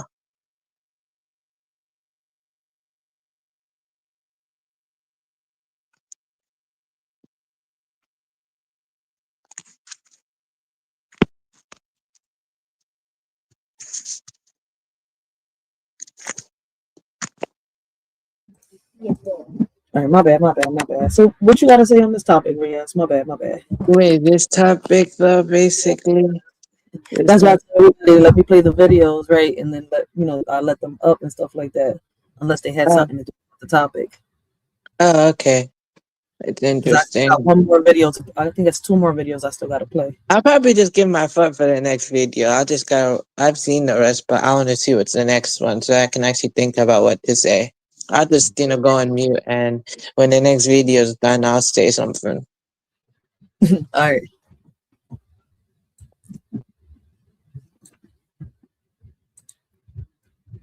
All right. So we was just talking about Elon Musk, right, guys? Yeah. And hold on, Riaz. See, that's what I said. You got to stay on mute, Riaz. Okay. All right. So we was just talking about Elon Musk, and what's happening right now with Elon Musk is going to lead us actually, right, to a topic that we talked about a little while back, right? The ban in Australia for the minors that are 16 and younger, all right, on social media. And I'm about to show you, what this video really means, right? But it's crazy how this is all happening with Elon Musk, right? And I'm not even mad at what Australia is doing, right? And that's what I'm saying. Let's talk about this, all right? Let's talk about this Australia. Hold on a second, guys. That's it. All right. So listen. The reason I want to talk about the Australia situation is because this is one of the biggest tech and parenting shakeups, all right, we've seen in years. Australia just became the first country in the world, all right, to legally ban kids under 16 from having accounts on major social media platforms. TikTok, Instagram, Snapchat, YouTube, X, and Facebook, Reddit, Twitch, and all types of threads, right? All of them, all right? This law kicked. Basically, listen, I'm getting all a little tongue twisted because I'm trying to find the proper words because I know that when we talk about these genres, we can't really, So basically, all these platforms, right, are not allowed in Australia, right? This law kicked in on December 10, 2025, all right? And it's already causing massive waves. We're talking about millions of accounts being shut down, platforms scrambling, governments watching, and parents trying to figure out what this means for their kids. Some people are, praising it, as a bold move to protect children's mental, right? Others are calling it rushed, intrusive, and impossible to enforce. But either way, how can I say, it's a global first. And the world's playing, how can I say, and the world's paying attention to this, right? Like, I was shocked at how many parents, right, and how many people was saying that they agree with that idea, and how can we make it possible here in America, right? And let's be real, this isn't some symbolic gesture, right? Platforms are being forced, to take, how can I say, reasonable steps to block under 16s from having accounts, and the penalties aren't a joke, all right?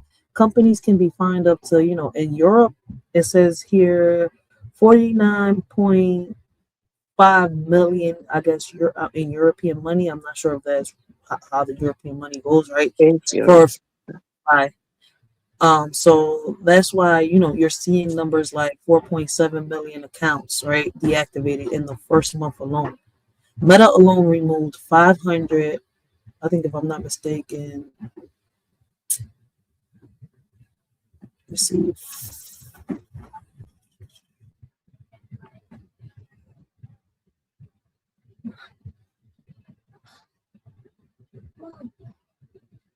All right, they Meta removed 500,044 accounts from suspected for 544,000 suspected under 16 accounts in a single week. All right, that's not a small cleanup. All right, that's a digital purge, and it shows you how many kids were online without any real age checks in a place like Australia. Basically, it's like damn.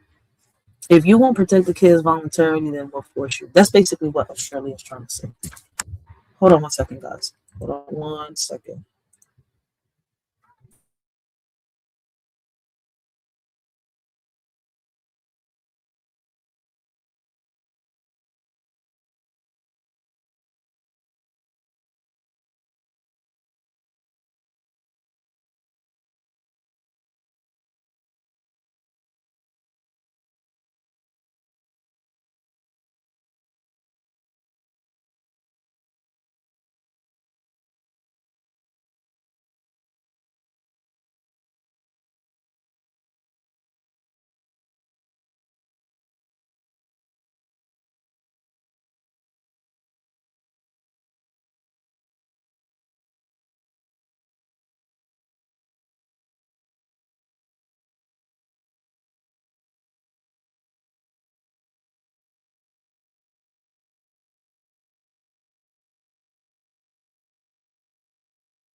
My bad. When you got kids, man, you get interrupted a million and one times, all right? So I'm about to get into the show, all right, with the Australia situation. But listen, we'll get into that in 1 second. What's wrong, Riaz? Oh yes, I finally actually remember what I was gonna say now. Now, actually, based on what you just said, though, that is interesting. Though, that they're going with the under 16s law. Though, basically, I don't blame them for doing that. Though, actually, I wasn't allowed to be on social until I was like about 14, 15 and stuff like that. But that was just probably I'm in UK, so law is kind of different over here and stuff like that. But anyways, though, based on the type thing, no, it's kind of different now. Back when it was, when I was doing it, it was different though. Back then it was kind of different because, it didn't introduce, them type of things now, how it is now. In that time, it was different. But, now I kind of get you on what you mean though. because they constantly see what they push and how it affects how insecure they actually feel about how they look and how they feel and stuff like that. That type thing. So that is actually interesting knowing when they're going with that. Facts. You're on point. You're on point. So you listen exactly. So let me show y'all the video, and then we can give some more commentary. All right, guys. Yes, put the mute on so the background don't come up. Okay. If you want to mute, let me know. Okay. Is the video showing? Nope, not yet. Damn. That's what I was gonna tell you. I didn't really notice anything right now. Yeah, I'm like, damn, what's going on? It's StreamYarding. I think it's because of the weather. Okay, now I see it's here we working. Millions of Australians woke up to a new kind. One December morning, millions of Australians woke up to a new kind of internet.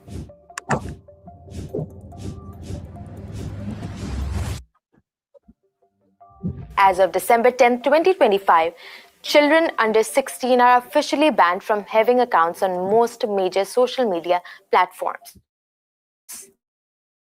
This take power from these big tech companies, and they're asserting the right of kids to be kids and for parents to have greater peace of mind. TikTok, Instagram, Snapchat, YouTube, X, Facebook, Reddit, Twitch, Threads, Kick. All of them are switching off under 16 accounts for users in Australia. Supporters call it a world-first move to protect kids' mental health and safety. Critics say it is rushed, intrusive, and almost impossible to enforce. So what exactly has changed? Why has Australia done this? And what happens next? Let's start with what this ban actually is. Under a new law called the Online Safety Amendment, also known as the Social Media Minimum Age Act, social media companies are now required to stop anyone under 16 in Australia from creating or keeping an account on age-restricted platforms. This is not a slap on the wrist guideline. It is legally enforceable. The government's e-safety commissioner can fine platforms up to almost 50 million Australian dollars if they don't take what the law calls reasonable steps to keep under 16s off their services. Parents and children will not be fined. The responsibility and the punishment sits entirely with the companies. So what does this mean in practice? If you are under 16 in Australia, you're not supposed to have an account on platforms like Facebook, Instagram, TikTok, Snapchat, YouTube, X, Reddit, Threads, Twitch, or Kick. Some services have been exempted for now, like WhatsApp, Roblox, Pinterest, YouTube Kids, Google Classroom, and some messaging apps, but the list... Damn, I didn't even know that earlier. So they took out YouTube Kids? Why they took out YouTube Kids? Oh, snap. I mean, they getting serious. All right. And I'm not even mad at it. But hold on, guys. But here's the thing, all right? Here's where it gets messy. Enforcement, right? Because how can I say? This is where the enforcement gets messy. Because while the law targets companies, not, how can I say, not kids or parents, the platforms are struggling. Meta is already warning the government that a blanket ban won't work, and it will, how can I say, push kids to other apps. And they're not wrong. All right.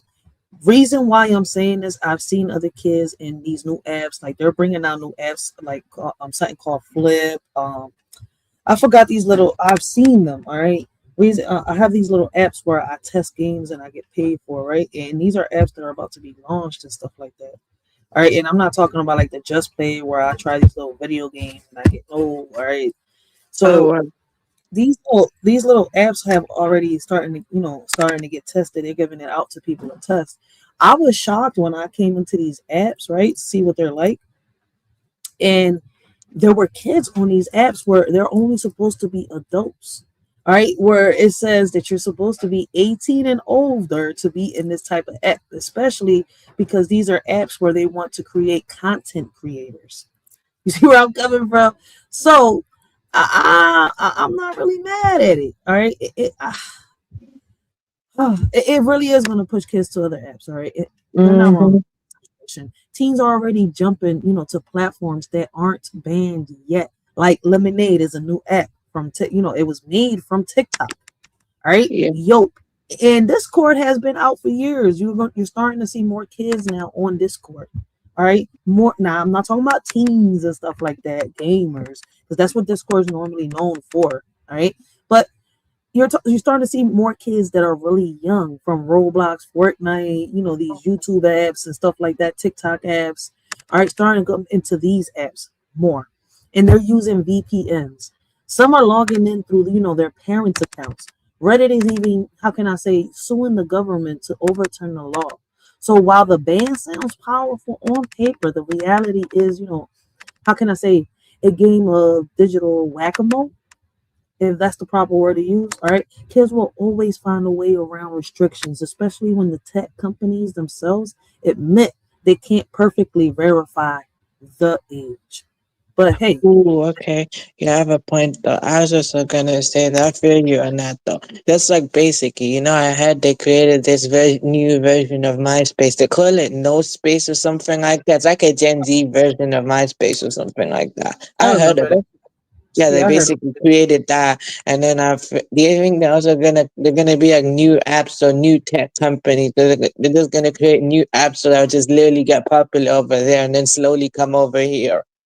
Yeah, I have a video uploaded, and I was speaking about No Space. They've been talking about that since 2022, if I'm not mistaken, or probably before. I forgot when I did the video. Yeah, I have Lemonade and stuff like that. I've got that. I just don't do anything on it. I just basically have it and I just set it up and everything. I just don't do anything on it because I'm just focused on the TikTok because I just like it over there.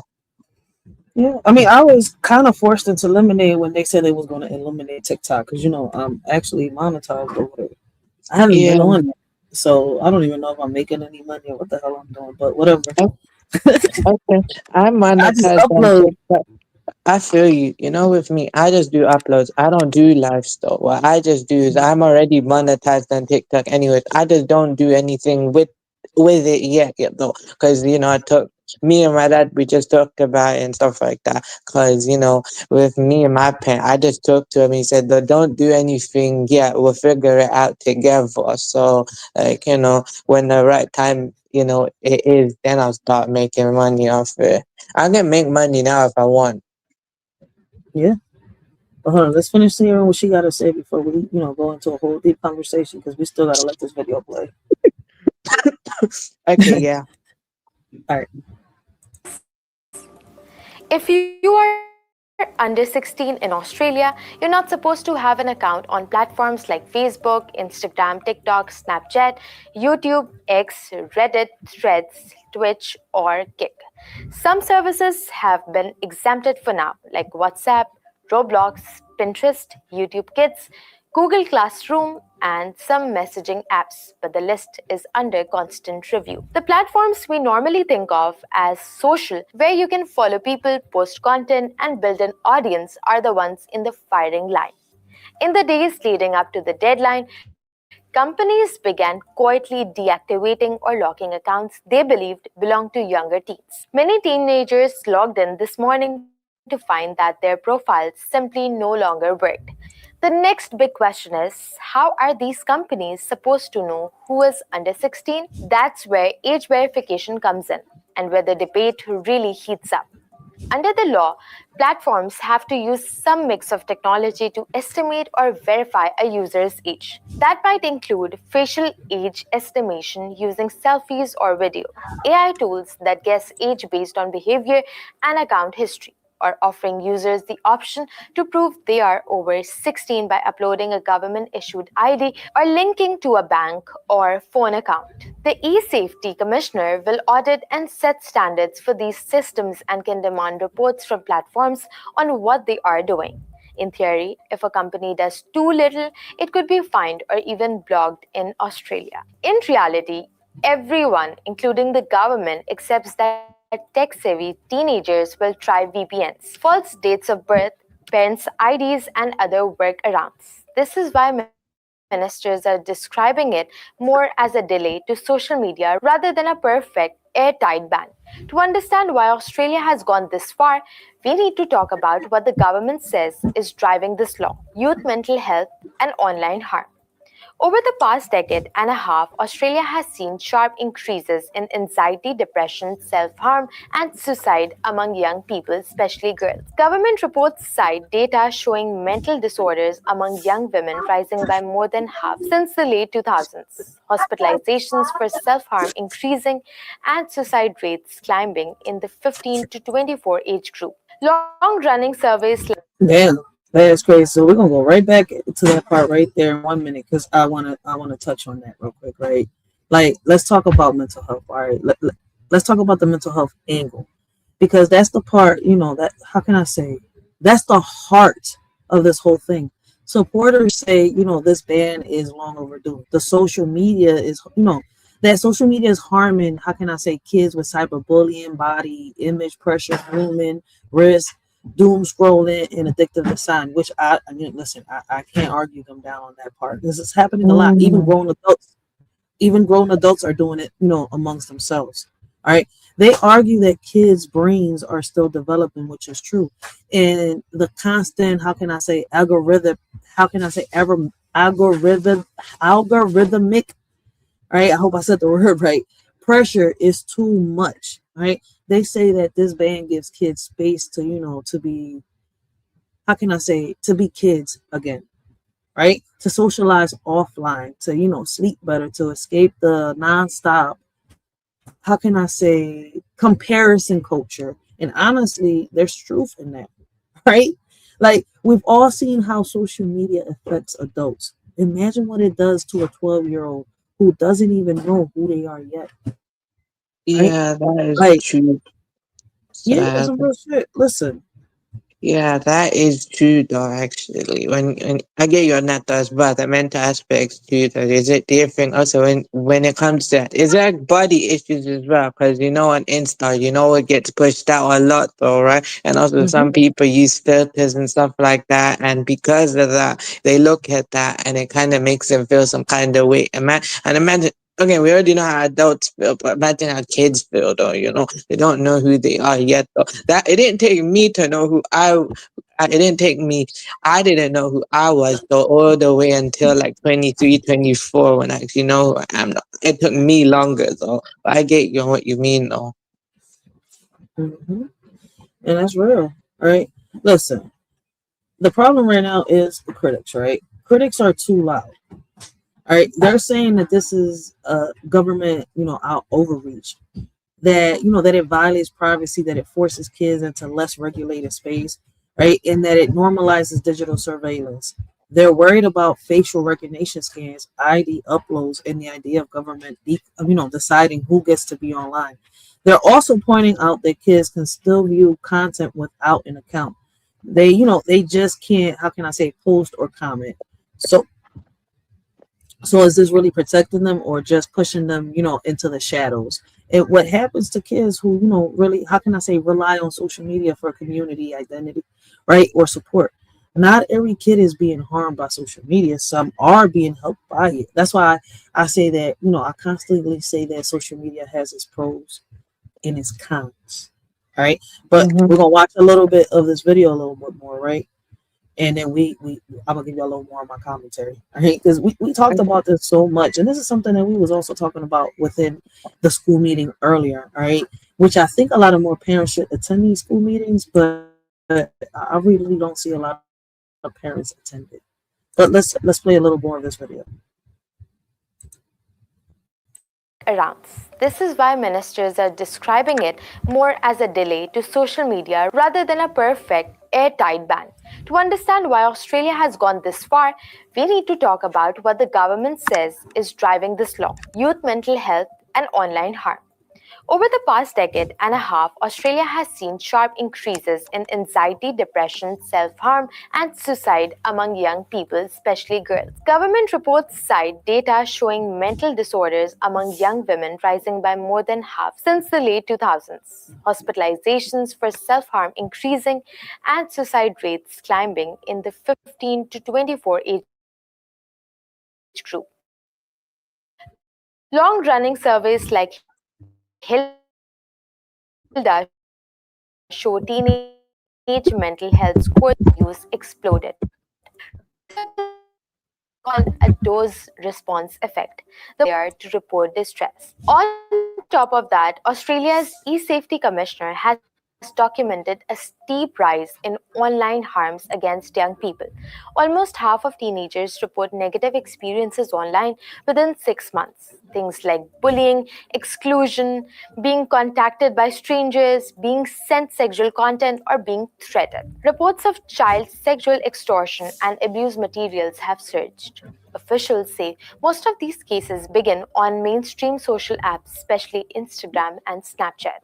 The government argues that algorithms optimized for engagement often push children towards more extreme content like self-harm posts, appearance obsessed feeds, and violent or sexual material, and that underage 16s are simply not equipped to handle that level of pressure and manipulation. That brings us to how this law actually came about. Before passing the ban, Australia held a parliamentary inquiry and a social media summit with researchers, child psychiatrists, parents, and platforms. Many experts warned that trying to moderate harmful content after the fact was not working. They pushed for more radical changes to how and when young people are exposed to social media in the first place. Prime Minister Anthony Albanese framed the decision starkly. In his words, too often social media is not social at all. Instead, it becomes a weapon for bullies, a driver of anxiety, a vehicle for scammers, and in the worst cases, a tool for online predators. The government's message is simple. Childhood should not be designed around the needs of tech companies' algorithms. Of course, tech companies and digital rights advocates see things very differently. Meta, YouTube, TikTok, Snapchat, and others have criticized the law as heavy-handed, confusing, and in some cases dangerous. YouTube has warned that banning under 16s could push them into unregulated or darker corners of the internet where there's even less oversight. X, owned by Elon Musk, has suggested the rules could be used as a form of covert control over access to information. Digital rights groups say the biggest risk is normalizing surveillance. To verify ages, platforms may need to collect scans of faces or copies of IDs, creating massive databases of highly sensitive data that could be hacked or misused. And that's happening a lot, right? A lot. So shit, listen, it gets you to start thinking, all right? And let's talk about, the global impact, right? What about the global impact? Huge countries like France, Malaysia, Indonesia, all right, and parts of Europe and the US are already considering similar laws. Australia might have just started a domino effect, all right? Tech companies are panicking because if one country can force them to change, others will follow. And parents worldwide are watching closely, wondering if this is the future, a world where kids can't be on social media until 16. And honestly, with everything going on, AI, deep fakes, all right, predators, algorithmic, all right, manipulation, you can see why. Don't forget also Hold on, political.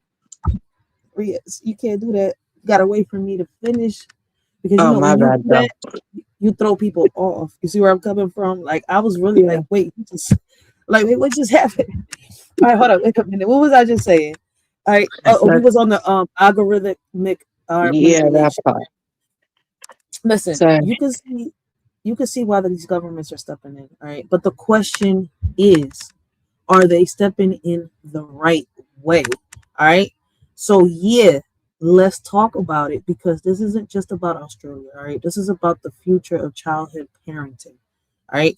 Tech regulation and digital freedom. It's about, how can I say, whether governments should step in when tech companies fall. It's about whether bans actually protect kids or just push them into darker corners, of the internet. It's about whether mental health is worth the trade-offs.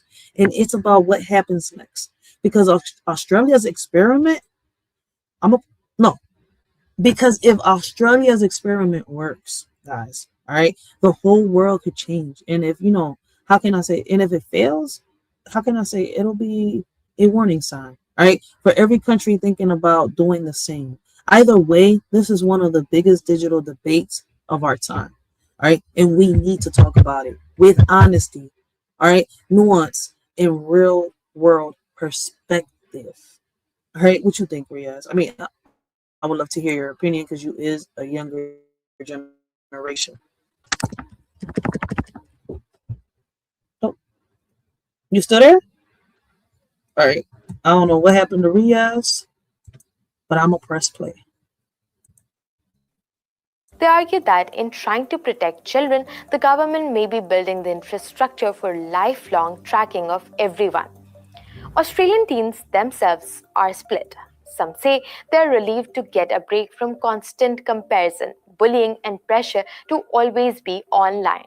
Others are worried about losing support networks, group chats, and spaces where they find community and rely on online platforms to connect with people like them. We'd always regulated media in the public interest, and I think what the government's trying to do is to return some of the public interest. That's a good thing because, as I say, there have been harms. It's come internationally, it's come from other places. I think looking at questions around social media from an Australian perspective is a really good idea. I think it cuts kids off from the community more than forcing them back out in real life. I think it just cuts them off from support as well that they could be accessing. They are now going to have to get their news only from traditional media, which has particular bias that might be different from what they find online. So in general, I don't think this is a good thing. For many families, social media is how grandparents see photos, how sports teams and schools communicate, and how young people organize their social lives. The government insists those functions can be replaced with messaging apps and other tools. Critics respond that the line between social media and messaging is already blurring, and kids will simply move to apps that are less safe and less visible. Legal challenges are already in motion. A Sydney-based internet rights group, the Digital Freedom Project, has launched a High Court case arguing that banning under 16s violates Australia's implied freedom of political communication and young people's right to participate in public debate. Reddit is preparing its own legal challenge, and other platforms are watching closely. The government says it will not be intimidated by big tech or lawsuits. Let's be clear, that shouldn't come as no surprise. Across our history, when our governments have taken strong action to protect citizens against highly addictive, highly damaging products, they've usually been challenged in the courts by the companies that profit most from them. But the idea that this is some action by Reddit to protect the political freedoms of young people is a complete crock. And points to opinion polls suggesting a larger majority of Australians support some form of ban or strict age limit. At the same time, ministers openly admit that enforcement will be messy at first. Finally, we need to look at why the world is watching this so closely. Australia is the first country to implement a nationwide under 16 social media ban that puts the legal burden squarely on platforms and threatens huge fines for failure. Some US states have tried to introduce age rules, but most have been stalled or watered down in court. The UK and the European Union have focused more on design rules and transparency requirements rather than outright bans. Now, countries like Malaysia, Denmark, New Zealand, and several European states are studying Australia's move as a possible model. If the ban is seen as workable and if it improves outcomes for kids, it could trigger a global shift in how governments regulate social media for young people. If it fails or drives children to riskier spaces, it may become a warning about the limits of legislating online childhood. So, as of December 2025, Australia has effectively booted children under 16 off mainstream social media and turned its young users into a test case for the rest of the world. Over the coming months and years, researchers will be watching. Do mental health trends improve? Does bullying decline? Do predators access or simply move and perhaps fall? In a world where almost everything is online, what does it really mean to grow up without social media? That's a funny question, right?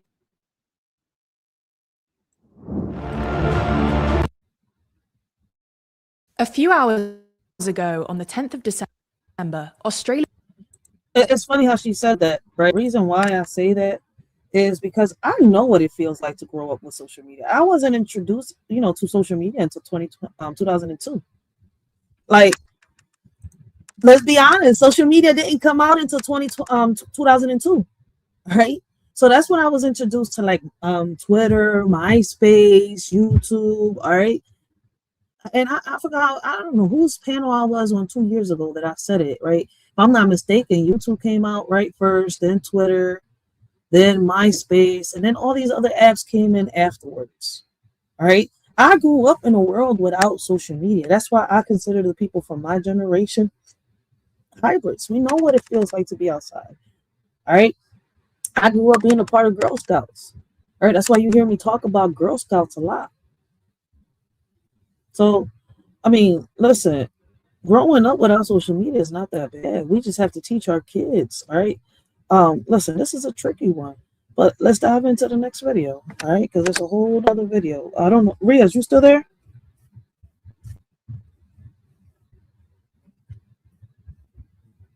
Riaz, you still there? I don't know if y'all was able to hear. Oh, no. I was here. Yeah. Oh, no, I was trying to see if you wanted to put your input before I went into the next Oh, yeah, video. the input thing that you have to you. Is it also, though, on the social as well, they also do share like political stuff as well, Is that also part of the reason, too, for, them feeling that kind of way? Because, also, though, Slow down. Slow down. So we can Slowly, I understand you. was saying though is basically, like news channels and stuff like that, they have their own social account, right? And basically they post clips of what they posted on TV, right? And also children do see that, right? Facts. So basically, it's not just the content that they watch, it's also political stuff too. Mm-hmm. So There's I get what nothing you're wrong coming. with basically them seeing it. It's just that basically it's one thing adults seeing it, but when a child sees it and they don't understand and stuff like that, it actually mentally affects them. I know because that actually happened to me myself, though, actually.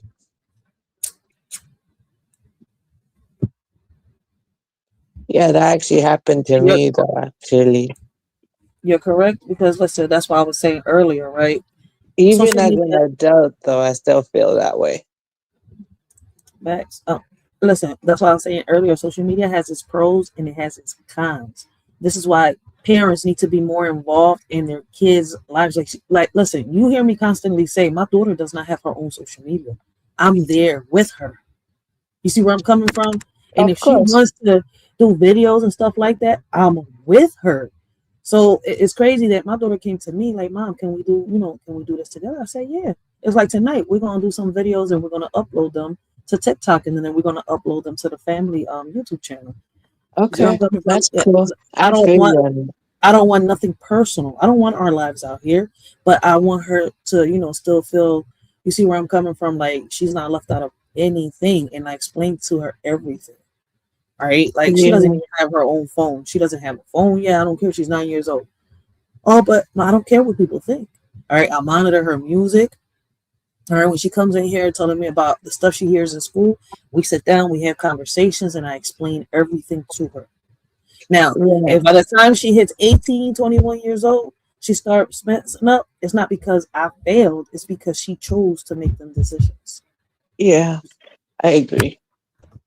For me, though, basically, though, with my parents, they allowed me to watch whatever I wanted to. Just, of course, sometimes here and there they'll check, but then also, though, like when I was younger as brother, they just basically told me what was real, what's not real type of thing. They didn't allow me to be on socials a long time ago, They didn't allow me until I was like 14 or like 15. Or when I turned 14, 15, 2016, 17, that's when I got socials. So, like when I first got Snap, then I got Insta, basically like that, That's when I started. That's how it started that way, actually. My mom or dad did not allow me, though, actually, to be on social. And also, though, when it comes to the creating thing, though, I'm doing here now, they didn't allow me to be a creator until I was like 21, though, actually. Like, I wanted to do at 13, though, because I actually thought, okay, why not do it at 13? But then, actually, my mom was like, nah. And my dad was like, nah. Yeah, but those are real parents. Like, you're supposed to No, it's not. I know actually that understand why they did that, though. I'm not mad at them for it. I was just like, okay, I understand why they did that, though. Because I'm different from everyone else, though. And basically, though, some people can actually see me like that in that time, no, and they can do something to me. And also that they also kind of recognize the impact it could have to me, though, when I get older, when I look back at it. So they just decided to just do it until I was old enough to decide if I wanted to. So that's why at 21 I did it. That's a fact. But even if a child doesn't have any type of, mental health problems or nothing like that, right? They A could parent develop should it. be, they should still be, how can I say, monitor their kids. You see, it's hard to break it down, all right? Whether your child has mental health or doesn't have mental health, you should monitor your kids, right? And protect your kids, defend your kids, like if your child had mental health. I'm not saying treat them like, they have a problem or condition. What I'm saying is no different. Because the same way that, a child with mental health, a child that has Down syndrome, autism, schizophrenia is vulnerable to the internet, so is a child that doesn't have it, all right? You see where I'm coming from? Like, listen, people just don't understand, right? Like, this world out here, the manipulation is real, right? And there are people out here that are so good at grooming, right? Just because they're not in the registry, don't mean that they're not capable of, sitting here and, looking for your child through these apps. They're doing it through Roblox, right? I said earlier how YouTube is not YouTube, Roblox is suing one YouTuber for exposing the predators on Roblox. Why are you suing the YouTuber instead of doing your job and putting that predator behind bars? Yeah, but I was just saying it's also So, the mental because they only care aspect about the when money. it comes, right. So Okay. we gotta, that's why I'm saying that these things need to be done. Whether regular your child has it or doesn't have it, all right. As a parent, it is your responsibility to be a detective, a cop, everything. Your child gets mad at you, that means you're doing your job. Your child has two options: stay mad and get them mad. Like, what the fuck? Real shit. But hey, that's how this world is. It could be technology. It could be, the social media. It could be, have a big part in this issue. So we're going to watch this one last video, all right? And then I'm going to give my commentary. I'm going to let Rhea say what he got to say, all right? Because I don't think nobody else is coming up on this, John. But this is a good topic. I don't know if anybody else is going to bring up, should America do what Australia is doing? Ban 16s, from social media. But see, they're not banning them from the internet. They're being banned from social media platforms. All right. And I feel as though that if it's going to push them to other apps, then the apps should be banned too. Listen, we have to find a way if we really want to get this to work and we really want to do something and really protect our kids one way or another. We're the parents. All right. But hey, I'm not going to sit here and tell nobody what to do because I'm not trying to change anybody's minds. I'm just bringing awareness, all right? My opinions should not affect the way you think and feel. I was also going to say that as well, though. At some point when they do turn to that age when they're able to use that, I think during that period as well, the parents should just, educate their child first and look, this is what is real and what's not real. And also the parents should just conversate with the child, though, look, this is how it's this is how you're going to handle this, and I'll explain to you how to handle it and stuff like that. So then they actually, okay, look, I understand they're going to know that from experience themselves, though, but it's better if they know from their parent first than somebody that will tell them later. Facts.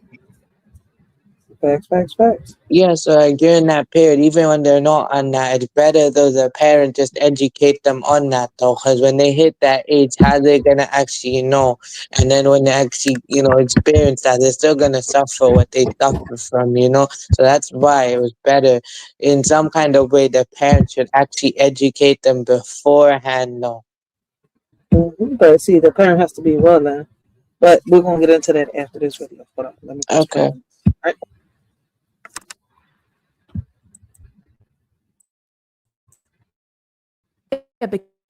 Became the first country in the world to ban social media for under 16s. After legislation passed in November 2024 came into effect. It bans access to 10 different platforms for roughly 2.5 million 8 to 15-year-olds in Australia, an estimated 86% of whom currently use social media, with the platforms facing fines of up to 49.5 million Australian dollars, equivalent to 33 million US dollars or 25 million pounds, if they don't stop under 16s from having accounts.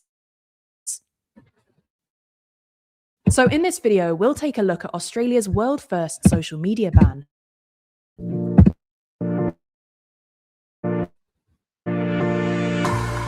So the reason why we're looking at this, because according to them, all right, this method is working in Australia. And like I said earlier, right, listen, Australia has started a domino effect. Pay attention, right? Because if it works in Australia, other countries are going to want to do it.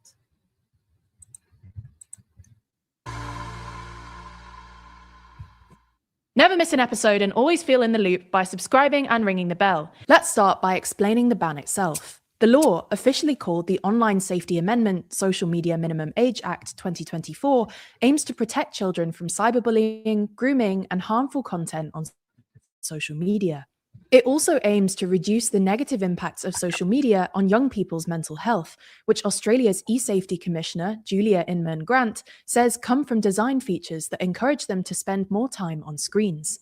For context, the idea of a social media ban largely stems from research by the American social psychologist Jonathan Haidt, whose 2024 book, The Anxious Generation, argues that Gen Z's mental health struggles result from two social trends: the decline of free play, i.e. unstructured child-led playtime, and the rise of social media, which encourages addiction to smartphones.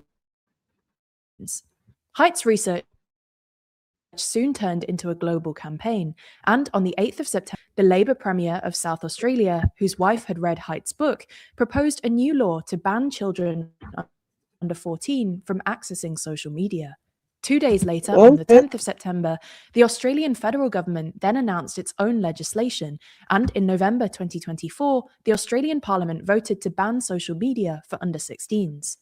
Under the law, social media companies are required to take reasonable steps to prevent under 16s from accessing their platforms by using age assurance technologies, such as facial or voice recognition, or face a 49.5 million Australian dollar fine. The legislation applies to 10 different social media and live streaming platforms: Facebook, Instagram, Threads, TikTok, Snapchat, YouTube, X, Reddit, Kick, and Twitch, but doesn't affect children's platforms like YouTube Kids or Google Classroom, or messaging apps like WhatsApp and Facebook Messenger, or Discord, GitHub, Pinterest, Roblox, Steam, and Steam Chat. The affected platforms also have to close existing accounts. Hold on. Y'all need to put Roblox in there, John. Roblox should be in that effect, all right? It should be in that paperwork, in that ban. Why isn't Roblox in there, Australia? Come on, Australia. We're gonna bring it all down. We're gonna bring them all down. Roblox should have been number 1 on your list. Belonging to under 16s, a move that began last week when Meta, which owns Facebook, Instagram, and Threads, started removing the roughly 450,000 accounts on its platforms belonging to Australian under 16s. So will the ban actually work? Well, there are really two questions here. Firstly, will it actually prevent under 16s from accessing social media? And secondly, if it does, will it actually improve children's mental health? On the practical question, as teenagers themselves have pointed out, under 16s can easily find ways of circumventing the ban, such as through VPNs or parental assistance. Y'all heard me say that time after time. That's why I was saying it earlier. This is not the first time we've done this live. All right, listen, man, if you're watching, all right, make sure you sub up. All right, listen, share the video. Check our recent our old uploads, all right? Because listen, if it's not there, it's gonna come up soon. All these uploads that we've had is lives that I've had throughout the years, all right? New lives are thrown in there from time to time, all right? But basically, all these uploads are of videos that we have been doing throughout these, past 7 years. Conversations we've had, whether it's a subscriber coming up on a panel or somebody watching, talking to a shorty, giving their perspective, their opinion, man. Listen, we've talked about this. All right, the Australia ban has been talked about for the past 3 years. So I should already have some videos up. If anything, there should be more videos coming up. But my biggest question is, like, listen, will America be able to pull this law into effect the same way that Australia did if it was to work in Australia? All right. And if they was to do this, you know, would it be a good thing or a bad thing?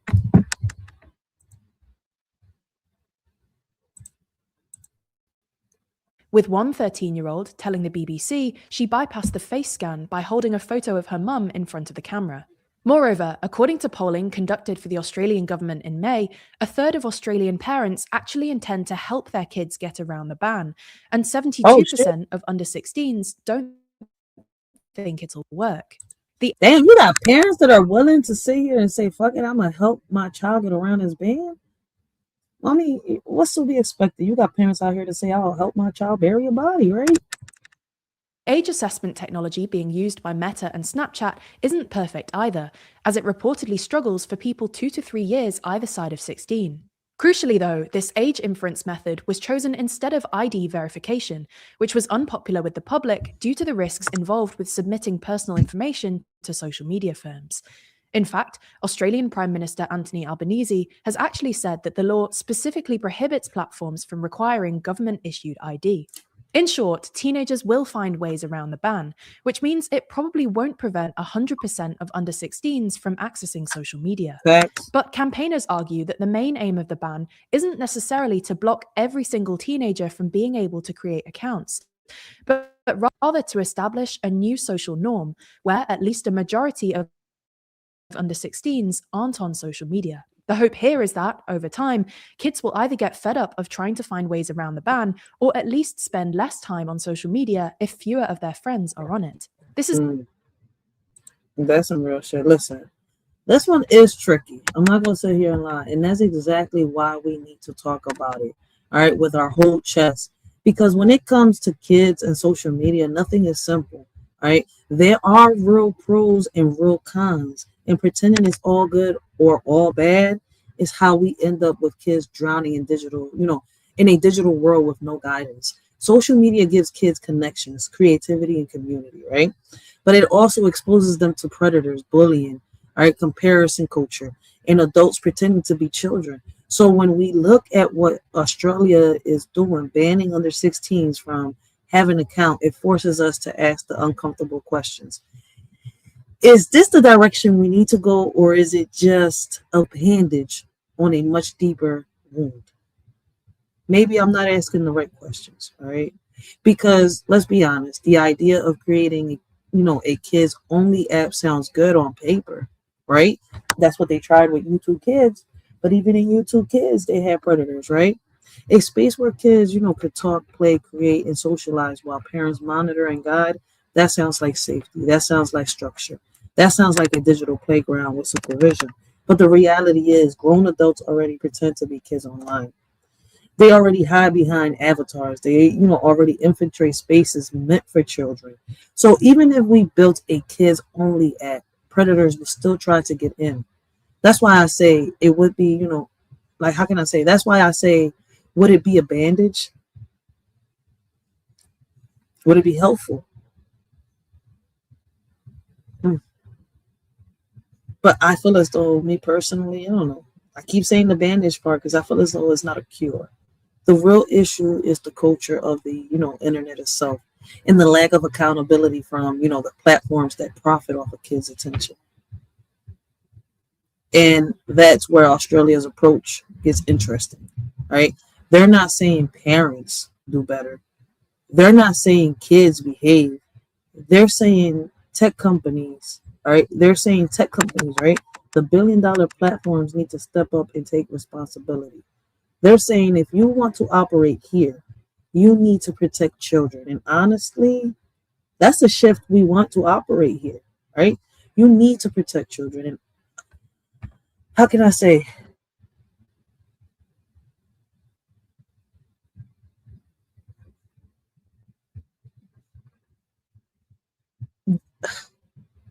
I'm trying to find the proper words.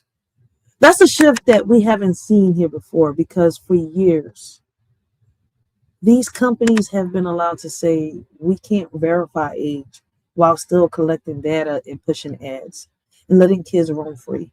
Australia basically said figure it out or pay millions.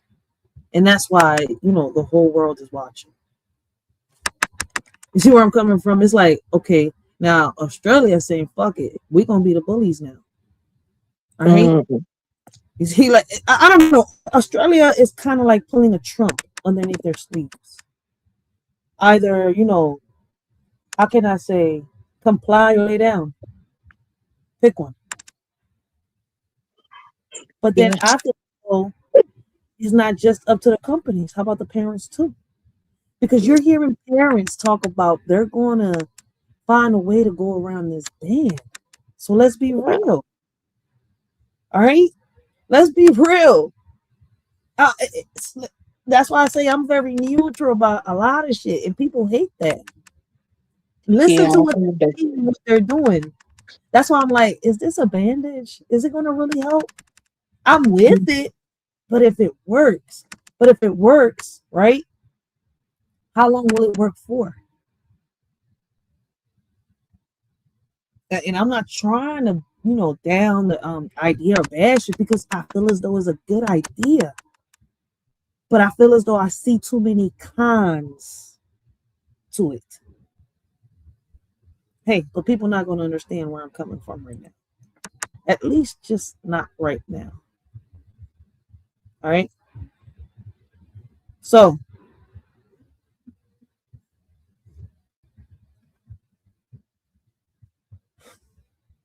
I don't even know how to put this into work.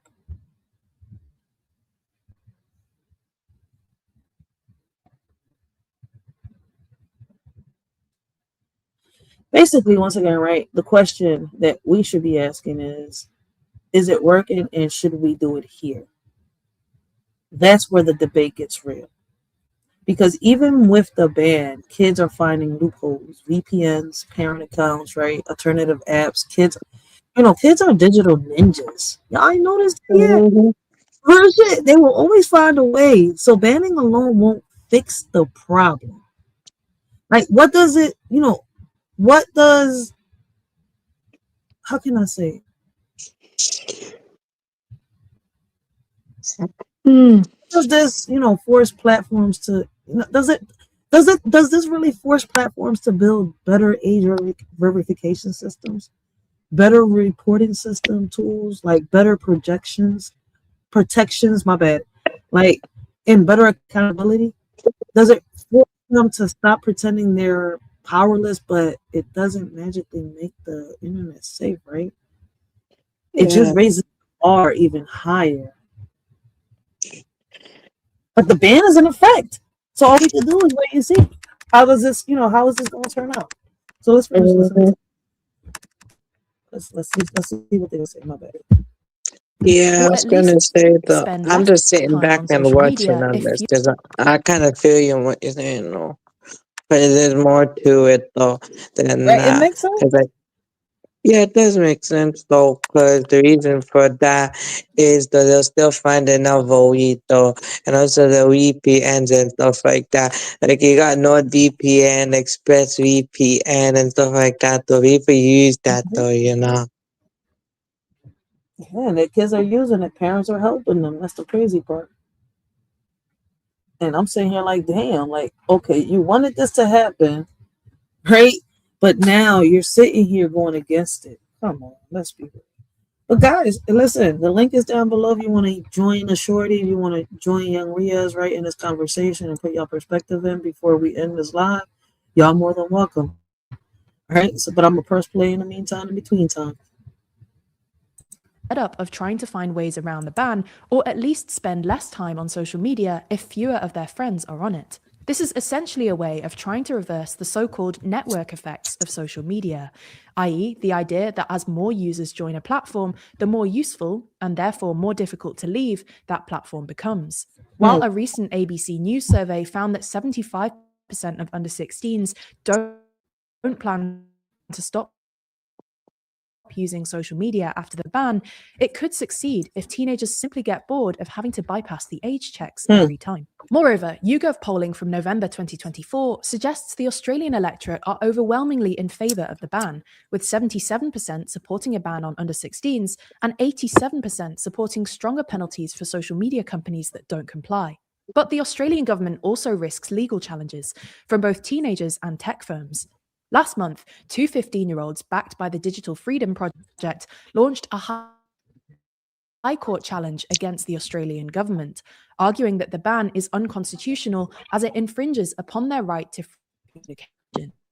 The ban does reflect the views of most under 16s, 70% of whom don't think the ban is a good idea themselves, with Alphabet, which owns Google and therefore YouTube, reportedly considering a challenge.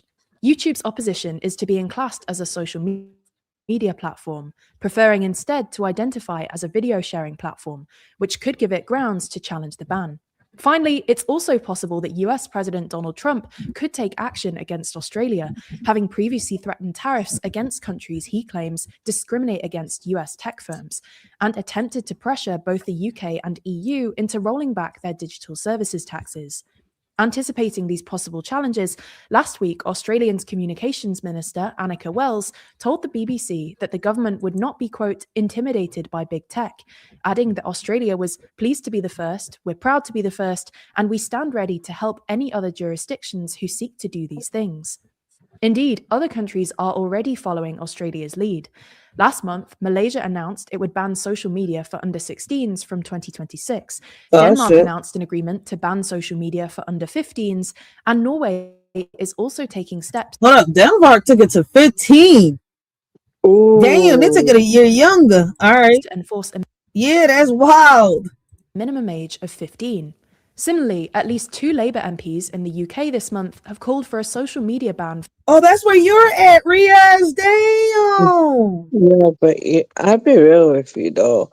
In my opinion, though, I'm not for Labour or no Conservative. You know why? Because both parties let me down, to be honest. So I kind of get them on what intent they're doing.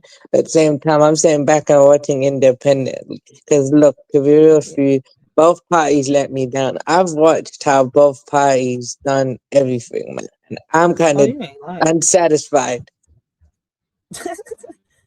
Let's see what other countries. For under 16s. Although back in... at least the UK is keeping it for under 16. Denver and the other place said, we're going to drop it down a notch. We're going to do it from 15 and under if this is possible. Damn, I told you. Listen, I told you Australia is starting a domino effect. Let's continue. February, the UK government responded to a petition saying it was not currently minded to support a ban for children under 16.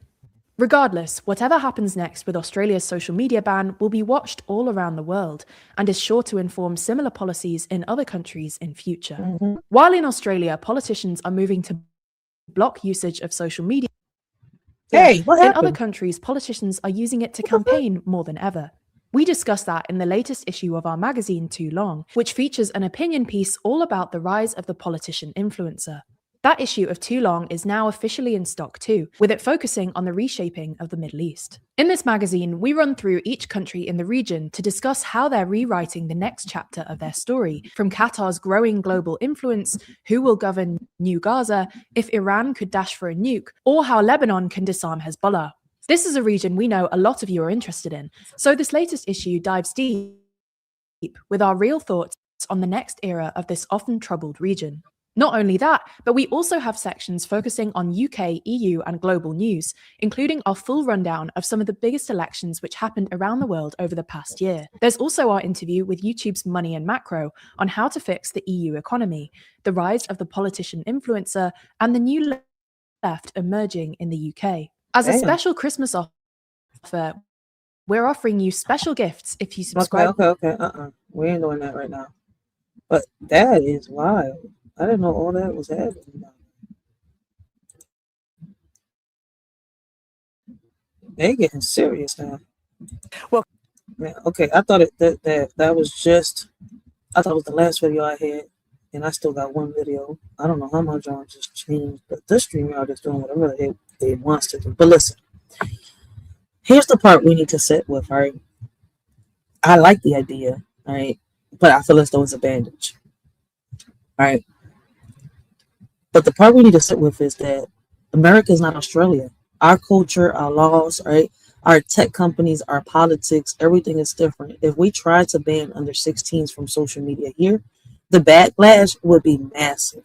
People would, scream about freedom, government, outreach, surveillance, and parental rights. And honestly, some of those concerns are valid because to enforce a ban like that, you need, ID checks, facial recognitions, right, of some kind of verification system, right? And that opens a whole new can of worms. Privacy data, tracking, who controls the information, who gets access, right? Who gets excluded? It's not simple. Yeah, the idea sounds so good, but then we got to sit here and think about, everything else, right? But all, listen, but all at the same time, we can't ignore what's happening to the kids, right?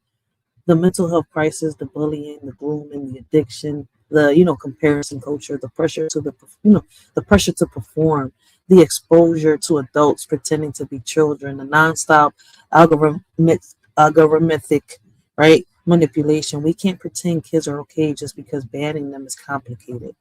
So the real question becomes, how do we build something that protects kids without turning the internet into a surveillance state? How do we create digital spaces where kids can be kids without being haunted, exploited, or overwhelmed? Right? And I'm trying to find the proper words so that people can understand, all right, not misunderstand, not feel confused or like I punched somebody's ego or bruised their heart. All right. So should we do what Australia did? Maybe. Maybe not. But what we should do is stop acting like kids can navigate the digital world alone. We need stronger protection, better tools, more accountability from tech companies, right? And real conversations about what kids are facing online. I opened up the panel, right? I've been asked for the past week, like, hey, you want to open up? Not the past week, the past weeks, all right? When I was going live. I didn't drop links. I dropped the link today because I feel as though this is a discussion we should have. But nobody came up, all right? But anyways, well, Young Riaz, I apologize. Young Riaz is up here. Young Riaz always comes up, man. He's like my little brother, all right? So that's family. He's over here. I'm talking about everybody else. All right, I knew Young Riaz was going to hop on the panel, especially me talking about Elon Musk. I actually heard about when you're talking about Elon Musk. I saw that video where you're talking about that no phone thing. I heard about that. The trending topic, well, but basically it's this phone or something like that where they designed it. Stops you from going in apps and stuff. Yeah, I was talking about it a little earlier. Yeah, I remember that. That's a fact. But my whole point is, right, we need real conversations about what kids are facing online, and we need monitor spaces, kid-friendly platforms, and laws that actually hold companies responsible when they fail. And we need to stop pretending that just let them be kids works in a world where predator algorithms, right, and billion-dollar platforms are all fighting for their attention. This isn't about banning it, all right? It's about building a safer digital future. And if Australia's move sparks that conversation worldwide, then maybe it's, the wake-up call we needed. Yeah, Right? but I was just gonna say that, but I kind of agree. Do you think also that depend also why they did the conversation as well, why they observe and stuff like that to matter? Do you think though at some point the parent should also have a conversation to just explain, like even when the parent ain't there, they're supposed to, teach the child though, look, if even though I ain't there though, you know how to handle this and stuff. And also though, my mom said though, she may not be watching, but I know who watching me all the time. So not everyone's like me, not everyone's faith-based though, but basically in general type thing, in that kind of way, basically, when the parent ain't there, basically to teach the child, look, I may not be there forever. You have yourself to basically, look out for. Yo, what the hell? Come on, I didn't open this shit up. I didn't mean to. I clicked on this goddamn optimizer, and now it's messing with me. I didn't mean to open Okay. you up, right?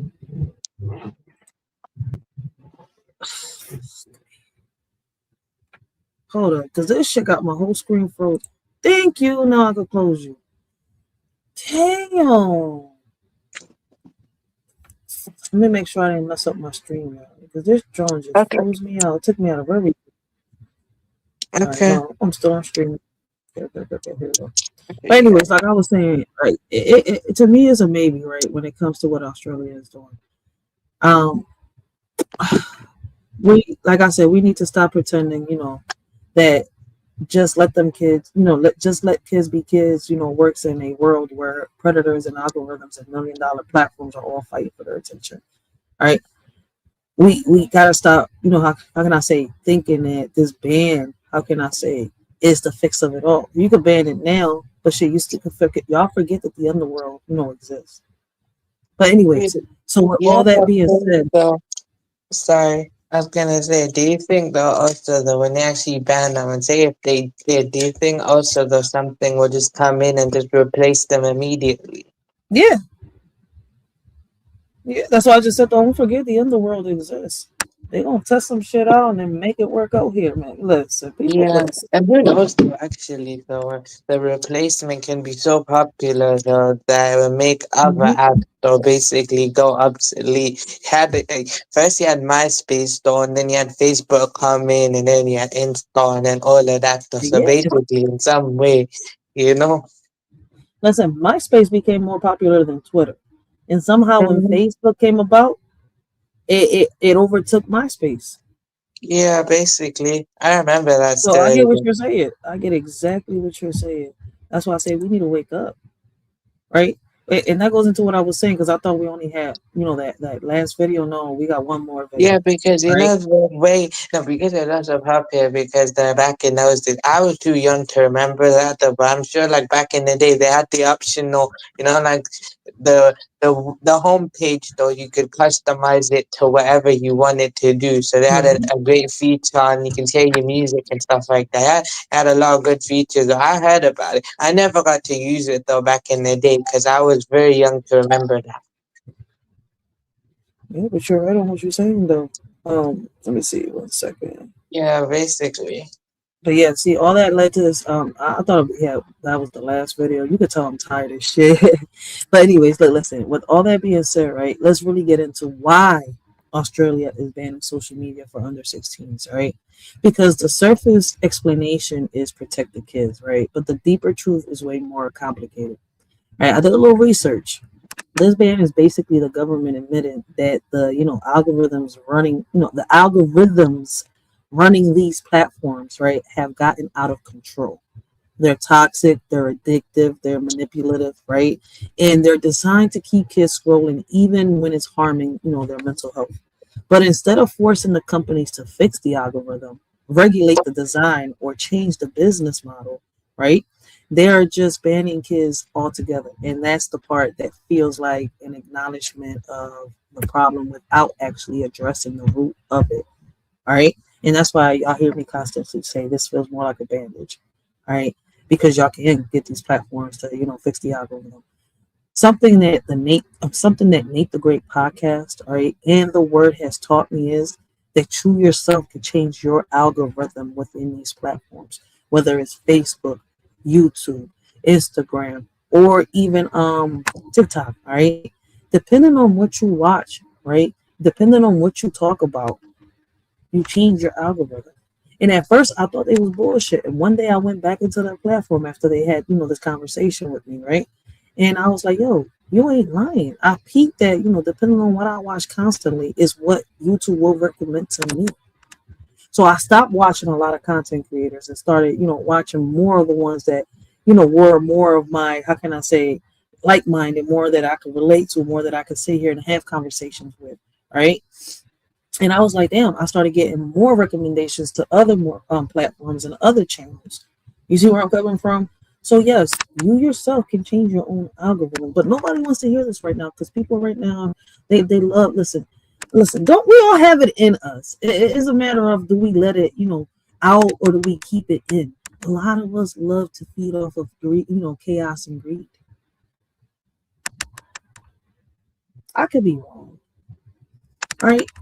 But listen, let's be honest. Banning kids doesn't fix the algorithm. It doesn't fix the, predatory design. It doesn't fix the way that these platforms profit off attention, outrage, and security, all right, in comparison. It doesn't fix the way adults pretend to be kids online, all right? It doesn't fix the way harmful content spreads. All it does is remove the most vulnerable group from the environment while leaving the environment itself untouched, all right? That's like saying the water is poison. So instead of cleaning it, we'll just tell kids not to drink it. Meanwhile, the poison is still there. The companies are still profiting, and the algorithms are still running wild. All right. And the part that really makes me side eye the whole thing is the inconsistency. Banning YouTube but not Roblox? That's wild, because Roblox is literally a social platform disguised as a game. All right. Kids chat, kids build, kids interact with strangers, kids spend money, kids get exposed to adults pretending to be kids. Roblox has had its own scandals, its own safety issues, its own predators. So how do you ban YouTube where kids mostly watch videos but leave Roblox untouched? It shows you how messy and selective these policies can be. All right. And it's not about safety across the board. It's about what's easiest to, regulate, not what's most effective. But this is my opinion, all right? I did open up the link's been down there for like an hour, if I'm not mistaken already. All right, because we're about to hit 3 hours into this, John. Did my screen share? I think Riaz dropped and everything. All right? Like, shout out to Riaz, all right? I appreciate him coming up. But this shit is wild. Like, but let's get into the video. I didn't even notice that Riaz in the back chat. Let's get back into this video. Welcome back. Social media giant Meta has revealed just how many teens it says it has removed from their platforms since last month's changes to social media regulation. More than 500,000 accounts across Instagram and Facebook, it says, have been shut down, which is roughly on par with how many users were estimated to be aged between 13 and 15 before the ban began. Now, despite complying with the laws, Meta has again slammed the ban itself, arguing that it has failed to increase the safety of young Australians. Now, for their take, let's bring in One Nation MP Barnaby Joyce and News Corp's National Education Editor Susie O'Brien. Welcome to you both. Barnaby, look, I'm not one to give a free kick to these social media giants, but does it have a point here that really we need to look at the overall safety rather than any numbers and whether people are on it or off it? Well, I was just looking at, I'm looking at some 7, 8, 9-year-olds the other day, and we'd taken YouTube off. They managed to get it back on. The issue, of course, is the product that's on the platform rather than the platform itself. And the issue also is that the responsibility of that platform, whether it's Meta, to how they support basically you guys in the fourth estate, that they don't just take all your advertising revenue and leave us without the dynamics of a fourth estate, which are essential to democracy. But we see the benefit of it, of social media, no more evident than what's happening in Iran. If they relied on the government to convey what their views were, then you wouldn't have people standing up against Islamic fundamentalists and a theocratic state. So I've had a read of this. You've got to ban them using Grok to do nude images and sort of degrading images of people, and say, if you do that, we're going to fine you. But you can't sort of say we're going to ban X. That's wrong, and that'll do more social harm than social good. Okay, Susie O'Brien, you're the News Corp's National Education Editor. Whether teens are on it or off it is almost not the point here. Are the social media platforms getting safer for teens? Well, I mean, it's fascinating. For me, I think the issue is, are they on it or are they off it? And this suggests, these initial figures suggest that the ban is actually working. And I think up until this point where we've actually had hard data, we have been assuming that, kids are saying, oh, I'm 12, I'm still on it. What's the big deal? I think the real impact is going to be kids coming through who can't get on it in the first place.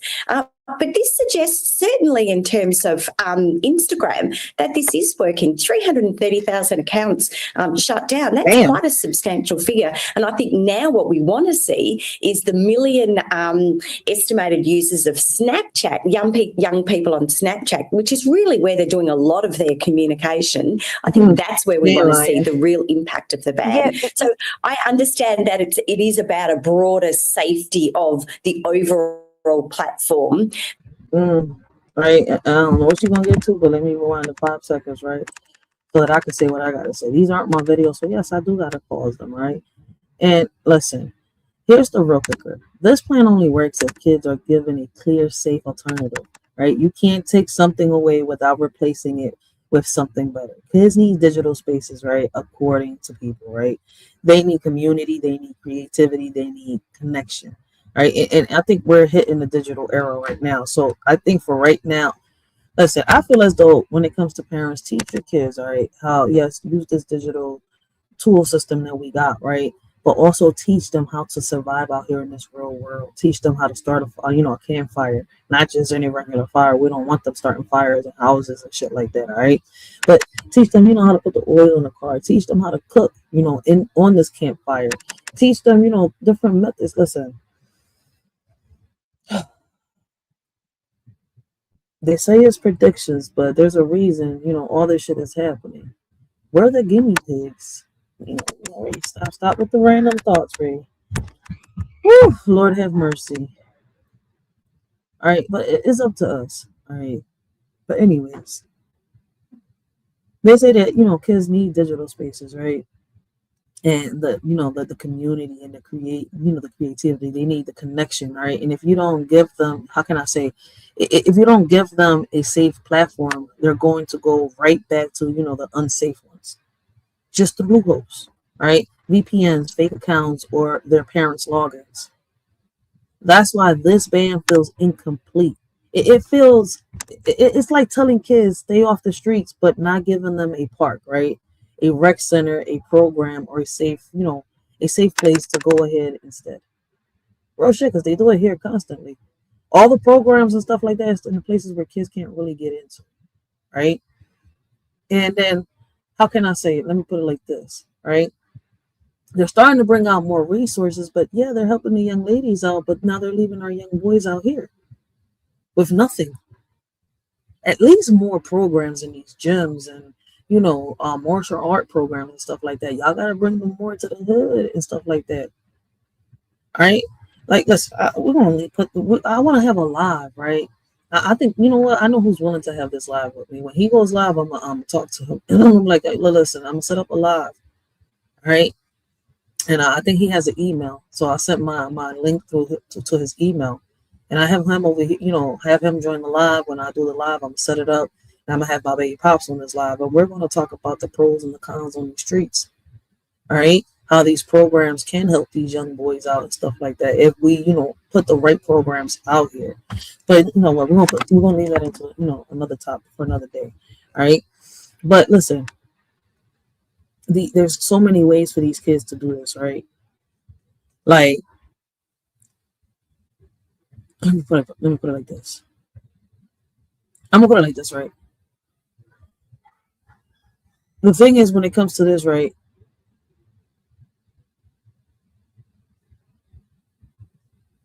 if they really want this to work, this is where the fundings have to come in. Like I'm trying to tell y'all. All right. Like they listen, if the government wants this to work, they need to invest in youth center digital spaces, mental health support, online, education, and parent monitored platforms. They need to build something that actually, competes with the big apps. Because right now the ban is like putting a lock on, how can I say, the front door while leaving the windows wide open. Kids are smart. Kids are tech savvy, and kids will find a way around anything that doesn't meet their needs. And if the government doesn't, put, real money behind this, the whole thing becomes, symbolic, all right, a headline, and not a solution. All right, so I feel as though they need to put more effort into this, right? Like, especially here in America, if we're going to do this, right? I'm just putting some ideas out there. All right, we need to bring these rec centers out. I have an idea for one. And what I'm trying to do, right, involves a lot of this, AI tools, right? A lot of these kids are drawn to the ideas. Listen, a lot of them can't even wait, right? That's why I'm I'm consistent with this, all right? I constantly come online. I try to bring as much awareness as I can, all right? I try to switch it up. I bring in the, current news and events. I try to dive down rabbit holes, right? I still come on this, John, and bring awareness to not just mental health, but, sexual abuse, crimes, and everything that's happening around us. All right.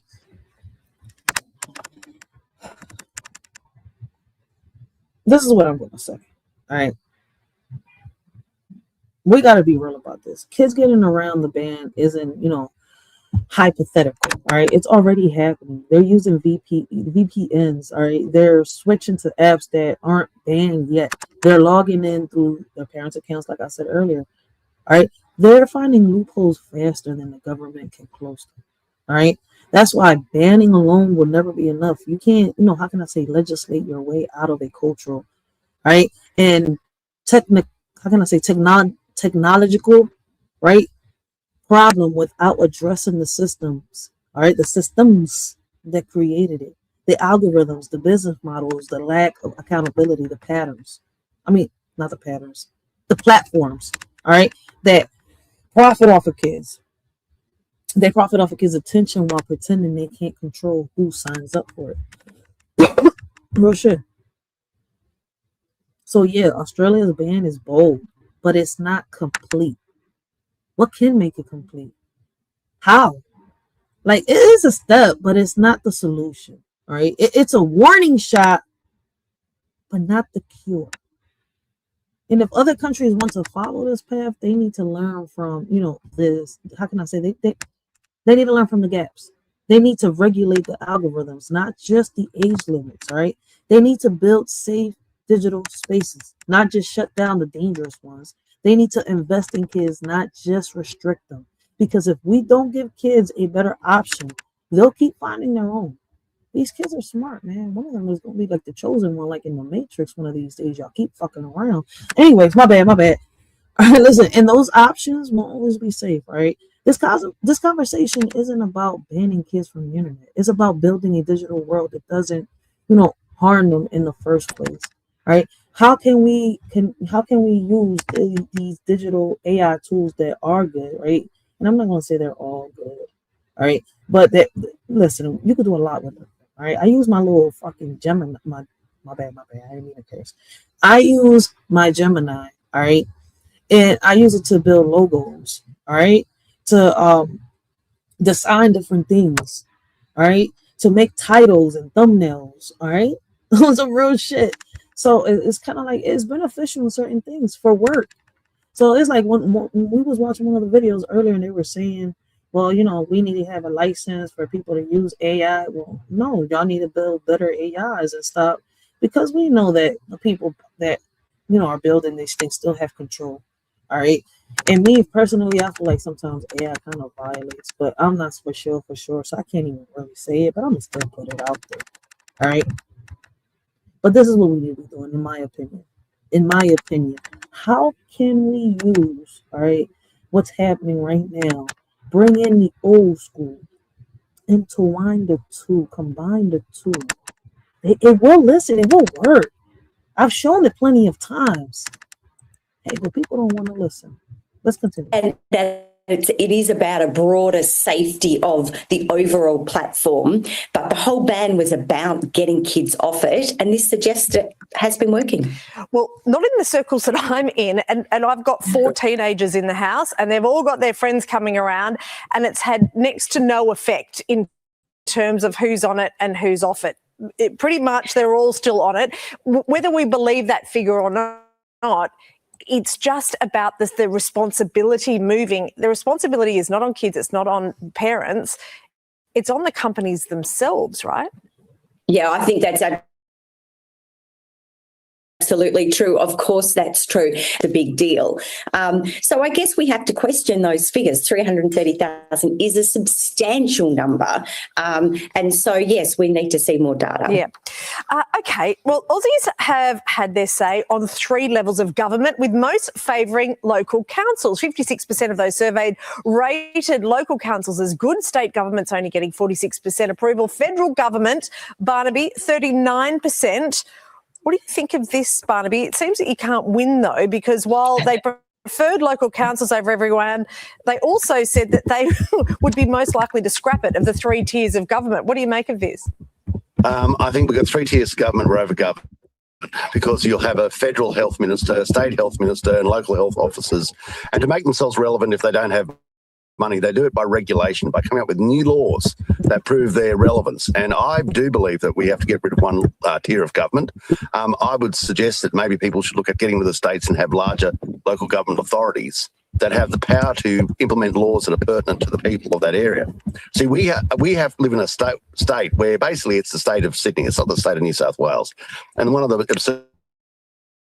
absurdities of that recently is they're going to ban sort of firearms for law-abiding people who use them for recreation. We are not Bondi. This is completely and utterly different. We're law-abiding citizens who find it abhorrent, and we'd be the first people to line up for our nation, protect our nation. But because a law is pertinent to Sydney, it becomes a law for us, and that is ridiculous. So I'd get rid of the Even where we have in between. Oh, absolutely. And, we've got 4,000 councillors, local government councillors across the country.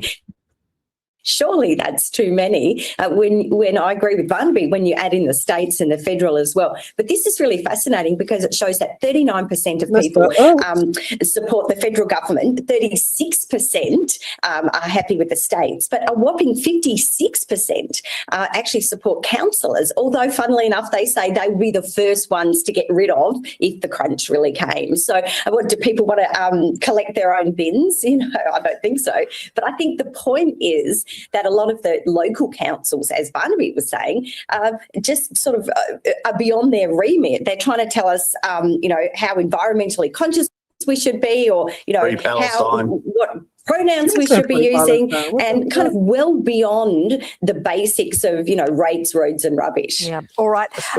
Barnaby, Susie, great to see you for the new year. Thank you both. All right. He said free about this stuff. I can't with people, yo. All right. So, according to these news reports, Meta just removed over 500,000 teen accounts from Instagram and Facebook in Australia. 500,000 kids wiped off the platform in 1 week. All right. And even they're saying this ban isn't actually improving youth safety. That alone should make everybody pause, all right? Because if the company being forced to comply is openly saying this isn't working the way you think it is, then clearly the policy has cracks. Meta is basically telling the government, we did what you asked, but the kids are still exposed to the same algorithmic, listen, y'all get my whole point, right? Content, right? Just without accounts. All right, and that's the part people don't want to talk about. Removing accounts doesn't remove access. Kids can still scroll. Kids can still watch. Kids can still consume. The only thing that changed is the illusion of control. I mean, maybe some people won't understand where I'm coming from. All right, and while all this is happening, a new survey dropped on Australians, how can I say, trust their local councils more than their state or federal government. 56%, all right, approval for local, 46% for state, and only 39% for federal. That tells you everything about how people feel right now. Folks trust the people closest to their communities, all right, not the big national decision makers, all right, who pass sweeping laws without fully thinking All right, without fully thinking through. All right, some of them really don't fully think the consequences, and honestly, that tracks, because when you look at how this ban was rolled out, right, rushed, inconsistent, and already being challenged, it makes sense that people are questioning whether the federal government actually understands the digital world that they're trying to regulate. Right? I don't know if people understand where I'm coming from. Right? But since I'm by myself talking to myself, shit, I'm gonna keep saying what I gotta say. All right, because I don't see anybody, typing in the chat. So hey, shit, fuck it, I'm gonna keep talking. All right. Meta is out here saying the ban is pushing kids towards less regulated platforms, which is exactly what we talked about before. Kids aren't disappearing from the internet, all right? They're migrating. They're jumping to Discord, Lemonade, all right, VPNs, parent accounts, anything that lets them stay connected. And Meta is warning, how can I say? Meta is warning that, I don't know if they're warning us that, this creates a whack-a-mole effect where the government bans one platform and, kids just move to the next. That's not safety. That's, displacement.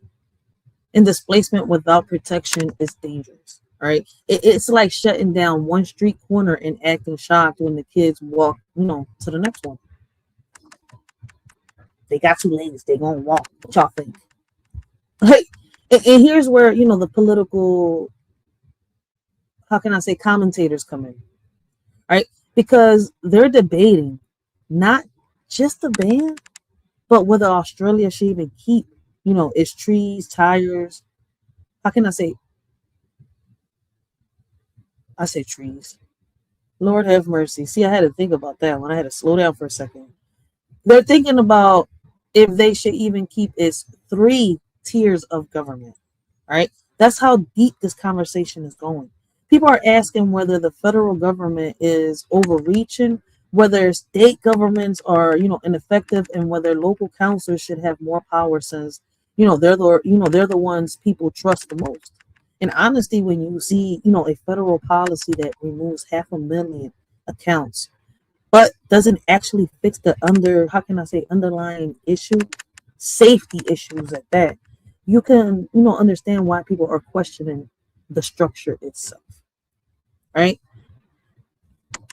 But let's be real, all right? Meta criticizing the ban doesn't mean Meta is innocent, right?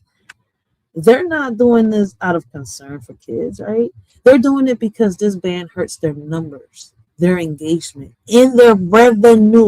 But even with their motives, all right, some of their points are valid. They're saying teens can still access algorithmic, never say the damn word, content while logged out. They're saying, how can I say, inconsistent age verification across platforms make enforcement weak. Right? They're saying the ban isolates vulnerable teens from support communities, which in a way is kind of true because a lot of these support communities also have Facebook and Instagram and TikToks. It's crazy as it sounds. Yes, they do. All right. And whether you like Meta or not, all right, those are real concerns. All right. A ban that looks good on paper but fails in practice is not a solution. It's nothing more than just a headline. All right. And the deeper issue, all right, is this. You cannot regulate youth safety by focusing only on account creation. You have to regulate the algorithm, all right, the design, the data, the collection, the predatory features, all right, and the business models that profit off of kids. If you don't fix the system, banning kids from the platform is just cosmetic. It's like painting over mold. It looks clean for a minute, right? But the rot is still underneath, and that's why this whole debate is so heated. Because people know the real problem isn't the kids, it's the platforms, it's the algorithm, it's the lack of accountability. And I'm also going to say parents too. A lot of parents, right? Because like in the video earlier, y'all heard how parents were saying, "Hey, I'm gonna help my kid go around this ban." So that means that you're also a parent that condones the dumb shit that some of these kids do online. Those that pick up the phone and record and bully other kids, those that bully other kids. You know what your kid is doing. on these social media platforms, and you're willing to still help your child get around something. So yeah, Australia is becoming a global test case, not just for social media bans, but for how government handles tech regulation, public trust, and structural reform. Right. And right now the results are mixed. All right. Like I'm not gonna sit here and lie. 500,000 accounts removed, but safety still questionable. Entire government structure needs to change. All right. And kids are still online, still navigating the same digital dangers, just in different corners of the internet. All right. This is bigger than a ban. This is a conversation about how we protect kids in a world where technology evolves faster than policy, and whether governments are actually equipped to lead that fight. And I feel as though parents need to be involved in that fight, not just governments. What I mean by governments, what I mean is the political leaders that we put in charge. Because I don't get tired of saying this, all right? I may say it a little discombobulated, but if you understand, you understand. We, the citizens, all right, are the government, all right? We put in these politicians in office, right? These politicians end up sitting in an electoral chair, all right? Boom, in reality, right? They, even though we vote for the president, they're the ones that vote in the president, right? That's why you hear so many people constantly say, when it comes to the president, our votes don't matter. We should be focusing locally, which is true. And I back that up. I've been saying that since I started, doing YouTube 7 years ago. All right. So since no one else came up, but young Riaz, all right, and nobody's really talking back to me in the chat, I'm gonna say this. All right, and I'm gonna end my line. All right. What we talked about today shows one thing loud and clear. The world is changing faster than the people, in charge can keep up with. We got billionaires pushing AI into places it doesn't belong. Governments scrambling to regulate platforms, all right, they barely understand, and kids caught in the middle of systems that were never built for their safety in mind. All right, every topic we touched, from grave robbing to AI exploitation to Australia's social media ban, all right, comes back to the same truth. When the people at the top move sloppy, the people at the bottom feel the impact first. Correct me if I'm wrong, right? And that's why, we can't sit back and pretend these, decisions don't affect us. All right, whether it's tech companies refusing accountability or federal governments passing, how can I say, rushed laws, the consequences always land in our communities, our kids, our families, our mental health, our safety. And the people making these decisions are often the ones further away from the reality that we live in every day. Correct me if I'm wrong. All right. We saw it with Australia's ban, a massive national policy that sounds good on paper but fails apart in practice. 500,000 teen accounts removed. All right. But the algorithms are still toxic. Kids still finding loopholes, platforms still profiting, and the federal government still patting itself on the back like the job is done. Meanwhile, the survey shows Australians, my bad, Australians, my bad, trust their local councils more than their state or federal leaders. Why? Because local government is the only level that actually listens, actually responds, and actually understands the community. I don't get tired of saying it, but people are going to say, hey, Ray, you tripping, you don't know what the fuck you talking about. Like, I'm not the one out here in Philadelphia, right? I'm not saying the only one. There's more like me. There's a whole lot more people like me putting in some footwork within my community, and I'm doing it for free. And that's the part people forget. Real change doesn't start at the top, all right? It starts at home. It starts with the people who live where you live, all right? Who see what you see, who deal with the same problems you deal with. Local leaders are the ones who can push for safer digital programs, youth centers, all right? Tech education, mental health support, and real protection for kids. The ones we put in place, they're the ones who can hold schools, all right? Police and community organizations accountable. They're the ones who can pressure state and federal governments when something isn't working. All right. In today's conversation, I don't know if I should, dive into rabbit holes tomorrow right, and learn some more history of Philadelphia, or should we do a review and reaction and not open the panel up so that people can come up, and have a conversation about the Corey Holcomb and Anton, Daniel situation? Hey, but y'all let me know in the comments down below. All right. But anyways, all right. Anyways, this shit is wild.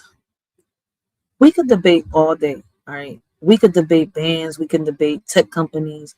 All right. But none of that matters if we're not showing up where our voices actually counts.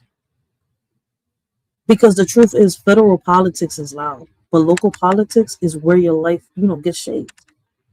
Your neighborhoods, your schools, your parks, your youth programs, your safety, your resources, your representation, that's local. All right. Give me 1 second. I'm about to let you up. Let me just land my plane real quick, Mr. Oates. Let me let you up, and I'll land my plane while you're still up here. All right. I'm not ignoring him, guys. I just want to land. Let's get this out because I'm almost done landing my plane. All right. But anyways, so what I'm trying to say is, right, we can talk about protecting kids, regulating tech, and building safer communities. We can't just look at what Australia did or what billionaires are doing. We have to look at what we can do. And the first step is, the most powerful step is voting local. That's where your voice is loudest. That's where your vote actually moves something. That's where you can walk, into an office, look someone in the eye and say, this is what I need. All right. I've done it. And I've done it on live. All right. So as we wrap this up, remember this. The world is shifting. All right. Technology is evolving and the systems around us are struggling to keep up. But we're not powerless. We're not voiceless. We are not, how can I say, spectators. We vote local because that's where the real change starts. That's where we protect our kids. All right. That's where we build our communities. That's where we make sure the people making decisions actually answer to us. And if we don't use that power, someone else will. And they will be thinking about our families.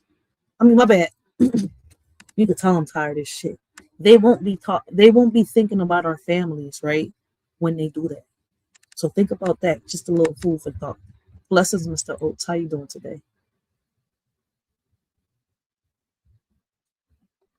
Hello?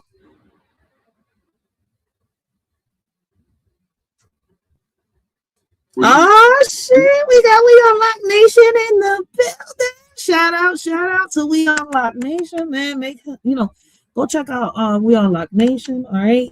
He's right now doing his I think intake on Jasmine Crockett, if I'm not mistaken.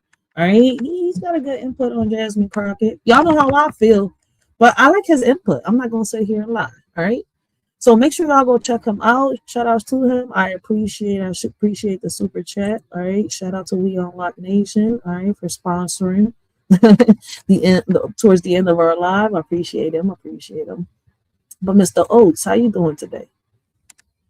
I am doing good, Riders. How are you? I'm good. I just wanted to put this out here today. I don't know. I felt a little political after I got out my door of school today. So I was like, hey, let's do this live. I'm ready. Ain't no problem with that. Ain't no problem. I just wanted to, I ain't going to be long-winded or none of that. I just wanted to salute you for great live because I was listening. My ears was, my spidey senses and all that was up.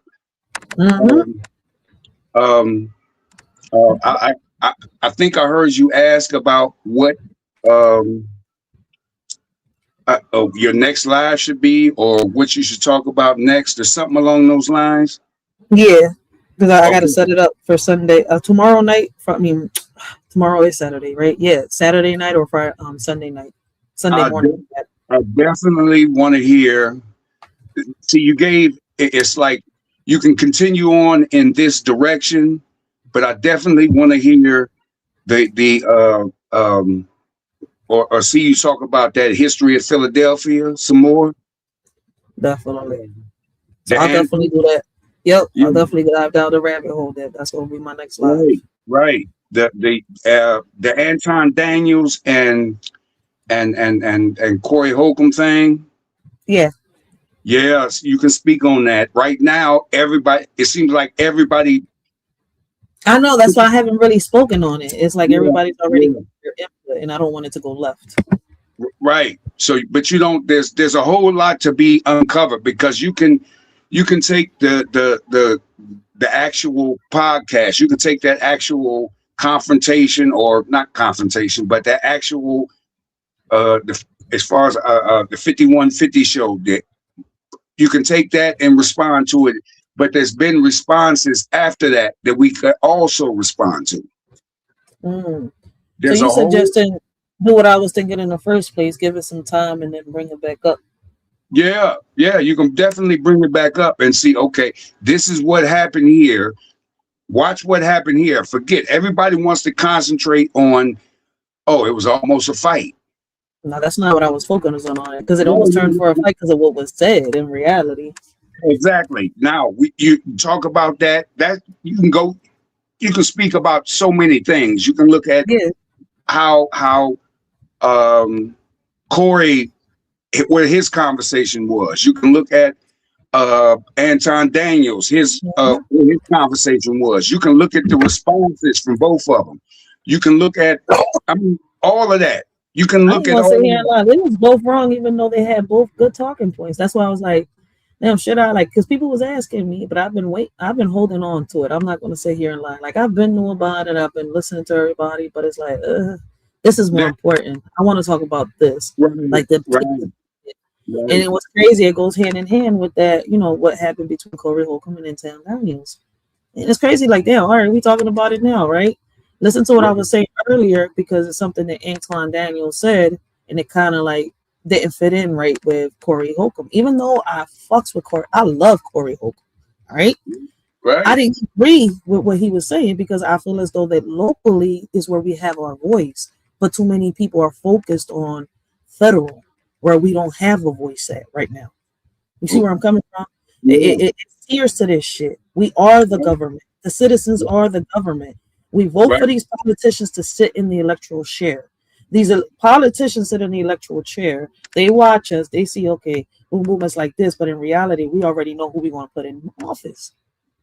But we're gonna get, that'll be a topic for another day on some real shit. When I got That's what I'm saying. Just saying, I would love to hear you talk about that history of Philadelphia some more before you. Because it kind of all sparks this up too in a way, and people don't even know it. No, they know, because they're not paying attention to it. It's for some people, it might be too dry for them. There's not no drama involved, so they don't want. I love down them rabbit holes and having conversations with people. No, but when you go down them rabbit holes, it makes you think. And some people don't really want to think; they just want to listen. They want to hear. If I want to make a change, I gotta know what fucked up and why they fucked up in the past. If they had good ideas, so that I don't make the same mistakes. Right. I ain't trying to repeat history. I'm trying to break the chains of society and be who the fuck I'm truly meant to be. See, our goal is really to set our spirits free. Y'all don't understand. From dust we come, to dust we shall go, or turn, or some shit like that. You get my whole point. We ain't getting biblical right now. I know, I got you. But that's what I'm saying. A lot of people don't want to even go and delve into those issues, because like I said, it makes you think. It makes you actually pay attention. Like I can sit here and listen to you and not actually have to watch the screen. I can listen to what's being said. I can hear the video that you might be playing, and I could be over here cooking food or warming food up or whatever. And it was you who had me thinking too. That's what I'm saying. Like I think one of the phrases I said earlier was you on your little drunk episodes having a conversation. I don't know who's paying. I don't know. It couldn't have been on Yaya's, because it doesn't go that deep on Yaya. It was probably Answers. And if it wasn't Answers, it was here. That we was talking, and you was like, Racheal, it goes a little deeper, right? And I was like, you know what? So fuck it. Let me start from where it all began in Pennsylvania. That's where the Declaration of Independence. Slavery was supposed to have ended there, but it didn't get abolished because it existed all the way to the end of the 1960s. So Let's be real about it. Right. So it's deeper, like you were saying that day, and it got me to think. But I'm like, it all started in Pennsylvania. Right. So, and people aren't looking at all of these things, that, or they're not even considering these things because they never got that information. They never looked towards that information to get at least a halfway full understanding, if not a full understanding. And the ones that do just don't care. Yeah. So, argue you down like, oh, it's like this because you overlooked it or underestimated it, or no, it's not underestimated. It's another word. Because once you're confronted with the truth, okay, let me put it another way. Once you're confronted with something that's contrary to your belief, you looked up in the other direction. No, I don't want to hear this. No, this can't be true. I spent my whole life believing this, and no, you just didn't have all the information, or you weren't even trying to look for all the information.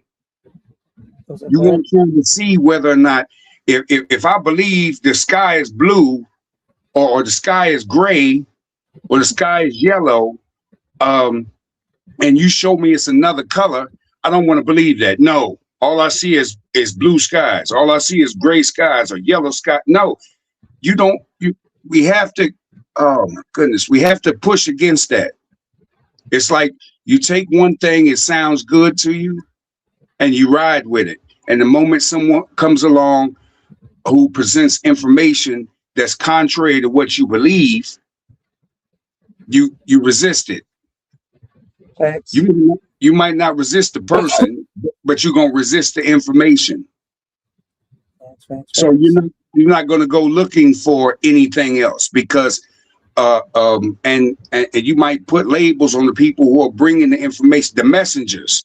You might put labels on them like, no, they this or they that, and it's like, no, well, why can't they be right, or why can't they just be giving you more information to put into your database? That's a fact. Or they could, they could have just made a mistake and have a chance to still correct it. Oh wait, I messed up. It wasn't supposed, listen. But people don't think like that, and that's in these social media platforms. People don't understand. Look, listen. It's like, right. I was having a conversation with somebody earlier, and they keep bringing up this Krishan and Blueface shit. All these celebrities, these influencers, right? I don't even know who the fuck NYL Choppa is. I don't know who the fuck that shit is. I mean, my bad. I don't know who that person is. I didn't mean to say it like that. Like, because when they said NYL Choppa, I couldn't even hardly pronounce the word. You see where I'm coming from? I'm like, what is that? So they're like, wait, I'm like, that's a rapper? And they're like, oh yeah, something about NBA Young. I was like, listen, I don't even listen to NBA Youngboy. I don't really listen to this era's rap. You see where I'm coming from? So it's kind of like, wait a minute. I know that we're around the same age, but we're not. I still listen to old school music, and we could take it a little back. Sometimes I get in my bag and I'm in here cleaning, listening to Bob Marley, some reggaeton. Like, come on, exactly. I'm not into this music. I'm not. Exactly. I like music that motivates. I listen to lyrics. Like, it's crazy. Right. It's like, look, man. Right. So it's kind of like I can't relate to these people. And yes, can I talk about them? But listen to what I'm saying right now. All right. These influencers, right? They go by scripts. Yeah, some of their life might be out there and it may be spilled, especially it goes deeper because of the paparazzis and the, social media content creators. All right, they want to dig deeper into their lives and stuff like that, but they already put it out there. All right, and then with them putting a script in the middle of their real lives, all right, their kids are involved. People forget that these are parents out here acting foolish and childish, selling their souls for a few coins, all right? Whatever it is that they're doing, or it's like I said earlier, I listen, I looked into my TikTok earlier, and I'm sitting here like, why did this guy write to me on some real shit back in November 2025? I'm sitting here like, damn, this was last year. Like, that's how long I didn't see my messages talking about, do I want to join? They'll give me a free house. I'll be living rent free. I'll be able to do content creation, all this shit. I was like, get the fuck out of here. Like, lie to you or not, I'm about to show you this shit. Like, I'm sitting here like, yo, I need to check my messages more often. Right. Like on some real shit. Like what the fuck is going on? Right. And like they say, influencers. This John. I want Yeah, people like to, look, listen, yeah, because I people want gonna people, probably think, yeah, look, listen, I want you to see this, Mr. Oates. I want you to see this. All right. We're about to go into my TikTok right now. All right. Now, I'm with you. is it here or is it here? I wonder, will it show it here? Or I think I'm gonna have to go into my phone because it's different on my. Yeah. How do I do it? How do I check the messages? Because it's not from here.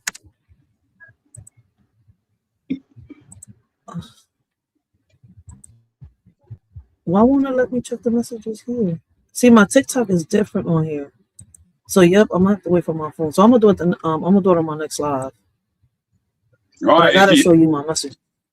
I If can't do it need on my on your computer, if need be, take a screenshot of it and bring it up to the next live. Yeah, that's what I'm gonna end up doing. So I'm saying, I'm like, oh, so basically, this is what they do, right? They go in people's DMs or inboxes and they propose these, these good little deals. But I'm like, what's the consequences behind it? I was just speaking to somebody earlier about this shit, and I'm like, listen, I'm not willing to sit here, right, and embarrass myself online, contradicting the shit I speak about, right, knowing that I got kids, and then I'm gonna turn around and come online and sound stupid in front of millions. I'm not doing that shit for money, for that little bit of money. Listen, the problem that people fail to realize is, it's like my baby pops was saying earlier, right? They're the ones that control the money. So whenever they want to take that shit from you, they take it from you, and now you're homeless. Right. So let's make it make sense. Right. That's usually what happens. So I'm not willing to make, sell my soul to look like these influencers that people look up so much to. I don't just listen when it. TikTok will get you famous, but you gotta watch them DMs, them inboxes. You gotta be careful. So my whole point with that being said is, right, I'm a grown ass woman, right, and I'm cautious with what comes through my emails, my DMs, all that shit. But what do you think if something like that is proposed to a 13-year-old is gonna happen? A 13-year-old gonna what? He's gonna want it. He's gonna try to go all out to try to convince mommy to do it. How do you think these young influencers, Kai Sanat, I Show Speed, and all of them have become famous? Either they got an offer like that, but let's be real, like, come on, man, I'm not doing none of that dumb shit. Look what happened to the young boy Kai Sanat out there. Somebody was telling me earlier, right? They was like, oh, but you got to speak on it, man. It turned out that he was challenging NBA YoungBoy, and he told NBA YoungBoy to, smash his girlfriend. NBA YoungBoy went and smashed his girlfriend, and now he's having mental health issues and quit streaming. I said, wait, what? I'm like, look, I didn't even know that, and I don't even know that's true. But that's a rumor. To me, right now, it's a rumor because I don't watch these people. Right. So it's kind of like, it's the politics. It's all about politics. One way or another, they're going to put money, and they use red and blue. So either way, like I tell people, we fighting for crumbs. So I take it local. All right, I get to know my governors, the ones that are about to, be fighting to become the next governor or the next senator, the next mayor of the city. You see where I'm coming from? I get to know each one. There's a lot of them, and people don't even peep that part. All right, they get into office by becoming the Congress, councilman, councilwoman, right? And then they become mayor, senator, and all. It steps to that shit too. People don't peep that. No, because they're not paying attention on the local level. That's why I'm like, it's way deeper. And no, they don't want it to be deeper. They just want to. You finna give me that bag? Okay, let's go. But even them, when they get there, their hands be tied up sometimes too. That's why I was like, I don't understand. Like, listen, I've had people be like, Rachel, take it a step deeper. Go ahead, sign yourself up, become mayor. No, because if y'all treated the first black mayor in Philadelphia like trash, and she really went out, okay, Listen, I don't know. Sometimes I question it too, but then I sit here and I'm like, we got to be neutral. This is the real world. None of us know what's going on behind closed doors, and we know that that woman went through hell. At least she kept her word in there for the kids. Now, us, the adults, is like, this is where the fight is at, because she's not giving us what we want. But at least she's giving us what we need for the kids. Now, look at the difference, right? If I put this on a scale, which one do you think is going to matter more to me? She's giving us what we need, not what we want. I may sound crazy right now, but nobody's paying attention to what I'm saying. No, that's because of what they want. I'm sure. They're like, oh, we voted for her. She was going to do this. Oh, but because she didn't give in to the sanitation workers here in Philadelphia. Remember we did that live? Now all of Philadelphia is mad at her. I'm like, wait, this right here is where I'm like, I'm not part of a trend, because it's deeper to this shit. There's going to be some things that she's going to be able to do and something that she can't do. So if I make it to mayor and then there's something that I can't convince the, how can I say is it governor? Yeah, the mayor. If I can't convince the governor of doing something, y'all gonna get mad at me and say, "Oh, are we sure to vote for her too?" It's gonna be. It's gonna be if you're the mayor, it's gonna be city council. It's gonna be state legislature and the governor that you have to grapple with. Thank you. And that's my whole point. And what I'm saying, right, like I tell people and they be like, oh, I'm like, I'm not kissing ass. In reality, I'm telling you what it is. It's deeper to what y'all think. Oh, she's the mayor. She should be able to. I'm like, no, because she still got to go and talk to, other people higher than her. Exactly. I'm like, y'all still don't get this shit. They're not about to let you run around and operate with impunity. They're not. What do you think? That's my whole point. That's why I laugh and I'm like, yo, she can't even change. I'm like, when the whole thing debated, people was getting mad at me like, yo, wait, she can't change her salary. The governor does that. No, and it's not even the governor. It was who was it? Like you just mentioned them. The legislators. Yeah, and the city council. You can't. There you go. You can't do nothing without them. If that's why I looked at everybody like, yo, she has power, but not as much as y'all think she should have. Right. That's why I look at people like, shit, y'all looking at her like a god right now. She's just one part of the solution, but she needs support. Y'all don't want to vote locally, so locally, guess what? The little bit of people that vote is not enough. So what happens is, right, they still come in here and automatically they put in a mayor, a senator, and a governor. There is not a lot of people that go vote locally. And I don't think Philly is the only place that's like that, because I've heard other cities and states complain about the same thing. When they go into their, when it's time to vote locally, you can only see, maybe 100 or 200-300 people out of thousands and thousands of people within cities. Come on. But think about how many mayors across this country right now are have to fight with their. I just don't get it. As some people, but think about how many mayors in this country are fighting against city politicians, meaning city council, the state legislature, and the governor. Yes.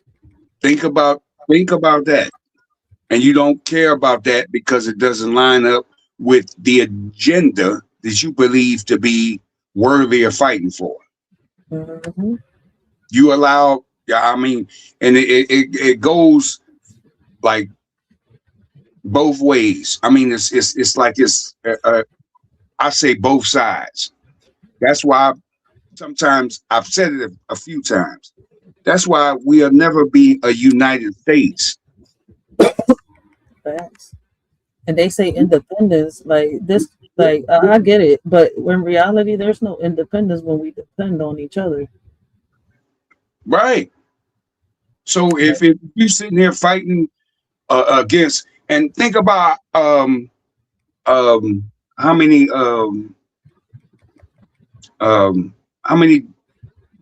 just think about, you place yourself in a group, you put yourself as Democrat or Republican. liberal, or conservative. You're automatically dividing. You're not trying to bring understanding. You're not trying to come together to do what's best for the people. That's why I'm saying we're not going to be United States. That's the reason why they keep saying America right now. It's just America. Which group is, and we're all Americans. So if you're automatically placing yourself in a group against another group, and even the independents in the middle, is just like, now you got to fight to convince both sides that your agenda is the right one. So are you really independent? That's a fact. Just think about it. And I'm saying that, I ain't just saying that to you, Riders. I'm saying that to everybody that's listening. Like, are you serious? Like, how can we ever be the United States of America and we divide ourselves every day? That's a fact. We divide ourselves every day. I mean, even those who can think for themselves. Okay, you think about it. You're fighting against two other groups, because independents, and I'm looking at from a political standpoint, independents, or those who claim to be independents, they in the worst position to a certain extent, because they're trying to convince both sides or of how to. Listen, why do you think, Mr. Oz, I've said a few times, right? United we stand, divided. United we stand, divided in honor. And if you understand that, you understand that. A lot of people are not going to get that. That's why I'm like, oh my goodness. That's how we're living right now. United we stand, divided in honor. And it's like a lot of people aren't. No, they picking sides. They hurrying up. That's the whole point. You see where I'm coming from? United we stand, divided in honor. The one thing we can come together is that allegedly, according to people, we don't fight but we do amongst our own kind. And we want to fix white on white crime. I mean, white on black crime, but we need to fix first the black on black. But, brown on brown, black on brown, brown on black, like, I'm tired of saying it. But people don't want to see that part. Like, I'm saying there's layers to this shit. And before we can even get to anywhere, we have to peel back the layers that, that's harming us. But nobody want to hear that. Some people will say that. Some people will say that because it's a cliche. They will say that like, I'm sorry. United we stand. They will say that at the same time, they have no interest in actually uniting. Come together to stop doing that. Stop doing that. If you're really trying to reach a solution. No honor in anything that anybody do. People don't have respect amongst themselves. Listen, they don't even respect themselves. It's like I tell people, you want me to respect you, but you don't respect yourself. All right? Like there's no morals, there's no respect. There's nothing left, no moral at all. So like that's why I said honor. Listen, honor divided. So people say that they're, we honor this, we honor that. No, that's why a lot of times y'all hear me say, listen, our ancestors gotta be rolling in circles in their grave, because we talk about them so much. You see where I'm coming from? Not realizing that this blueprint that we're following is one that we created, right?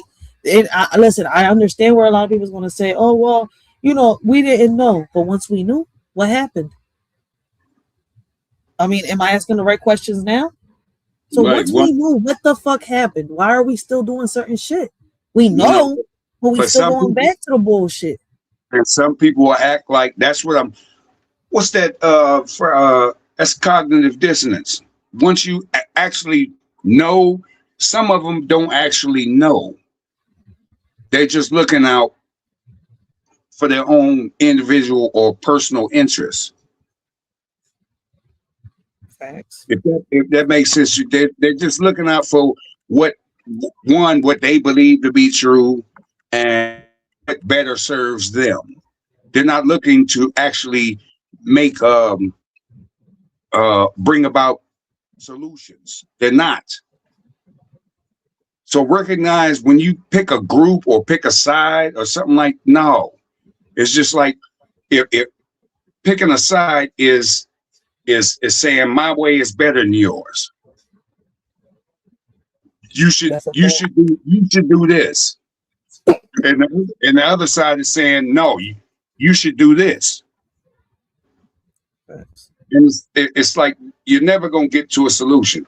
So it's like nobody wants to have that actual type of conversation. Yes, a conversation, because in their mind, that conversation is going to take too much brain thought. It's going to take too much time. It's going to take too much data and energy. Yeah, it's going to take, oh my goodness. So that you don't really want a solution. No, they don't. You just think your side or your way of thinking or your way of, and people, go ahead, Roger. You're speaking facts. My bad. I was going to actually add to that.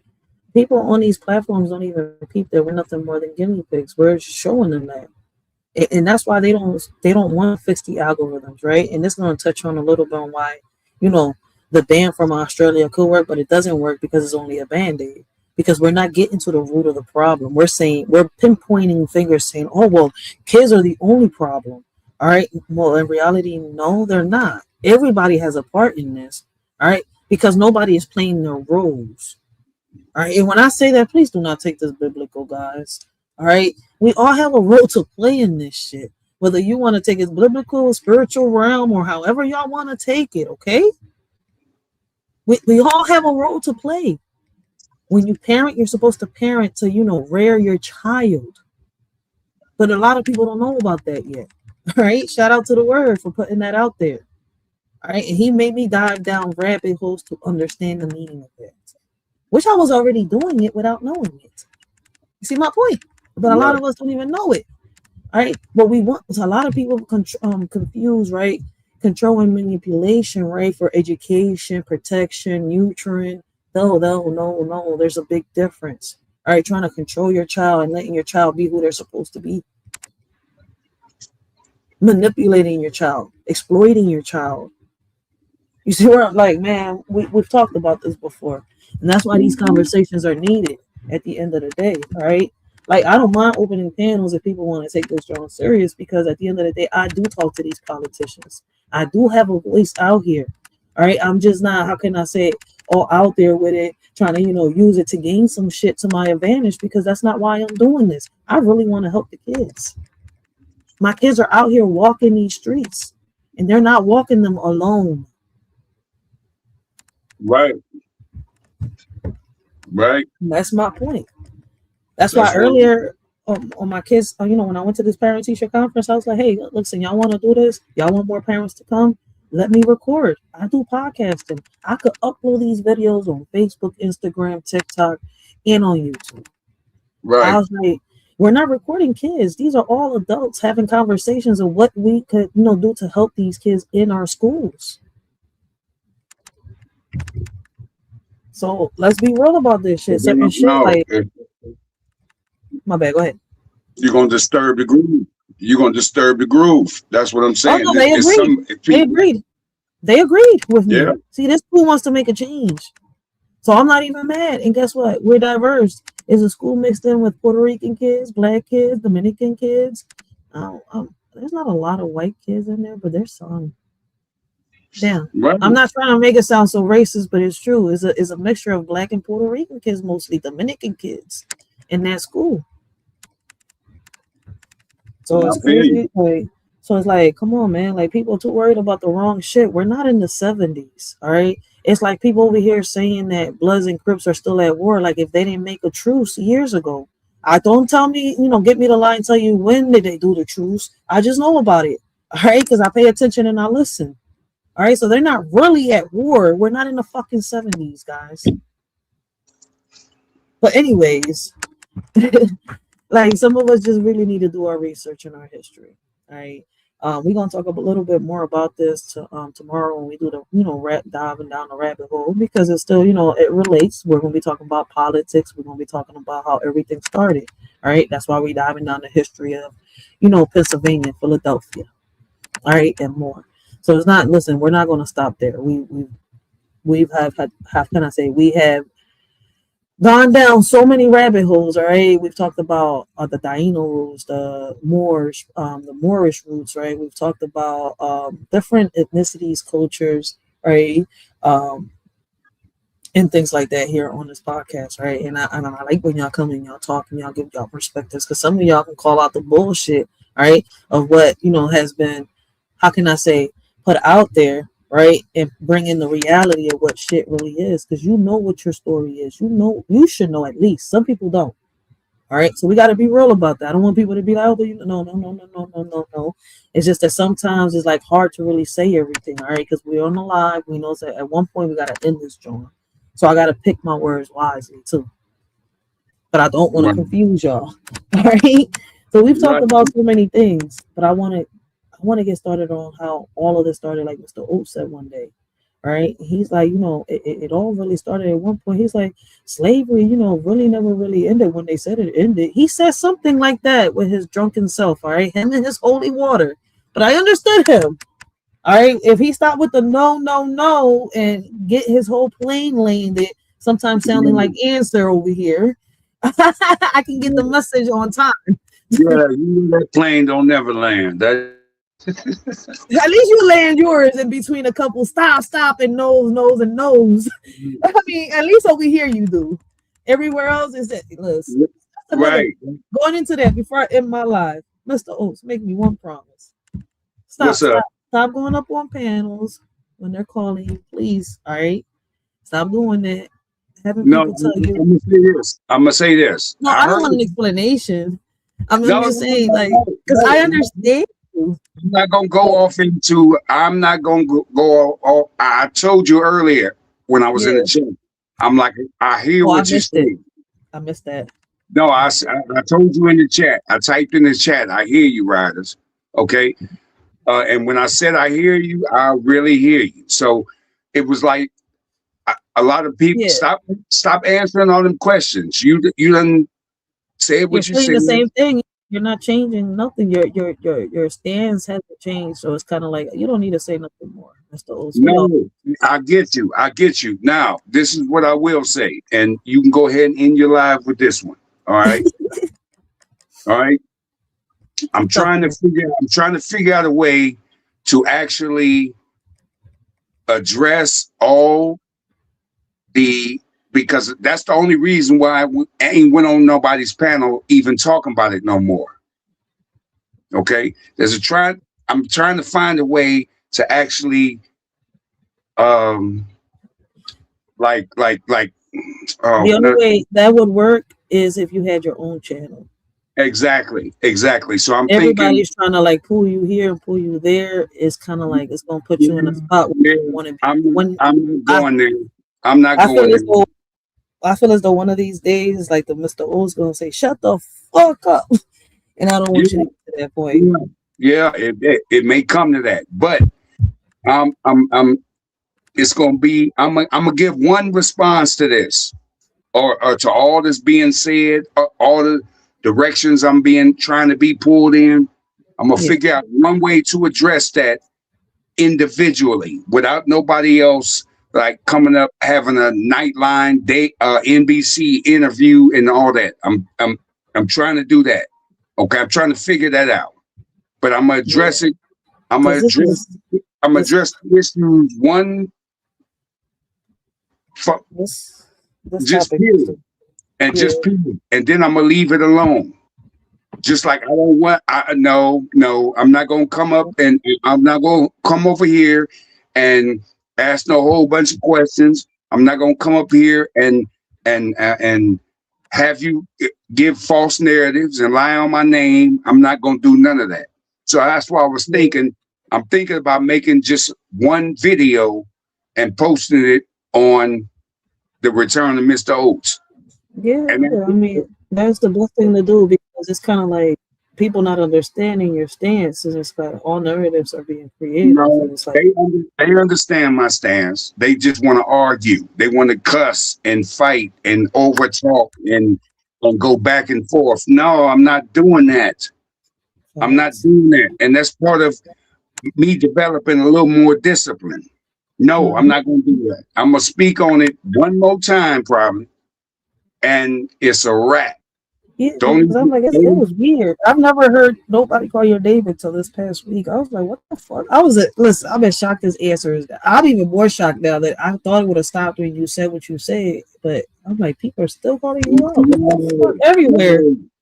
They mad. It's a lot of people mad at what I said, about what But you I wasn't said. wrong. You had your own opinion. Like, I have mine, you have yours. You're not mad at me for mine, and I'm not mad at you for yours. At the end of the day, it's your opinion. So it's like we come up with our own conclusions. People don't understand that shit. We live in a fucking simulation. I feel as though like I might be saying it a little wrong, but I know you understand where I'm coming from, all right? Because just don't feel like going into details, but I'm saying it to you. Right. No, I heard you when you said it earlier. It was like, stop answering questions and all. I was like, I put it in your chat. If you can still see your chat all the way back up. Yeah, I gotta go back on that, John. Yeah, I said, I said, riders, I feel you, or I hear Like, you. no matter how you answer the question, they be like, well, you should go address. You should listen. I want to say it so bad, but it's not my place, and I'm telling you, right? It makes me say like he doesn't have to tell nobody nothing. He already said it. You ain't gotta say that. You ain't gotta say that. You ain't gotta say. I'll mess around and answer that question when the next time I address it. You have no business telling somebody how they should feel or respond or have their opinion. Yeah, because I'm like, I noticed the way answer what he was saying. At first, I didn't understand, but when he explained it a little more and you was talking, I was like, oh, this is what's going on. Yeah, right? So it kind of connects the dots. What I get sent are clips, and when you get sent clips, you don't watch the people that you're on, the panels that you're on. It gets confusing on our end over here. Right. So you say, I don't watch the people that how can I say that you're clipped up in? I don't watch the channel. So I don't. I got you. 100%. But it's like, and that's the reason why I'll tell you this too. Just like I told Answer, those issues that I spoke on, them conversations, I'm not gonna bring that to your channel. I told Ryder, I told Answer that. I'm telling you that. I'm not gonna on it. I don't know if you see my live on the other day, right? Because I expose predators here, right? We build caskets on this, John. But people think that because I do that, I'm obligated that because Biz, you fuck with Biz. Well, you are obligated to go tell him this. I'm not obligated to do shit. I already spoke my mind, and I'm not doing shit. No, you're not. Yes, I see where you come. I've already spoken my mind on this shit, and I'm not going to repeat myself. You see, I don't hop on panels. I don't say shit because I don't know who the fuck is. Listen, it's different people, different users, all right? And people be on troll accounts like y'all playing around. Y'all just want somebody to say some shit, get somebody caught up. No, I really spoke from my chest. I don't know what the fuck is really going on. I read what I read. I came up with my conclusion. Now, y'all deal with whatever y'all want to deal with. Y'all got a problem? Go hop on that person's panel and deal with them. I love Mr. Oates. And Mr. Oates wasn't wrong in what he said. Like I was thinking like Mr. Oates in the beginning too. But then I'm not getting into this. It's like he's not doing that shit to me. He shouldn't say what he said. I'm a grown ass woman. I'm saying that shit. I don't agree with what he said, but he said it. I can't take back the words that man said, and neither can Mr. Oates. Right. So the only people for me to address this with, never mind. I'm not even gonna go in all that. Listen, we can't let that shit get to us. That's why I say, like, when you hear me say it constantly to Answer, I was like, if you gotta reply and say what you gotta say, but don't drag it. Move on to the next content. You see me do it. I didn't even want. That's why I didn't. If you go back to the last few lives, I was over there on Answers panel, I didn't bring that issue to him. He just let me know, like, I've been, man, what's going on, No, bro? you don't bring it, Mr. Oates, but because we're associated, people want us to react to these videos. Remember, we're content creators, but I'm not falling for the trend.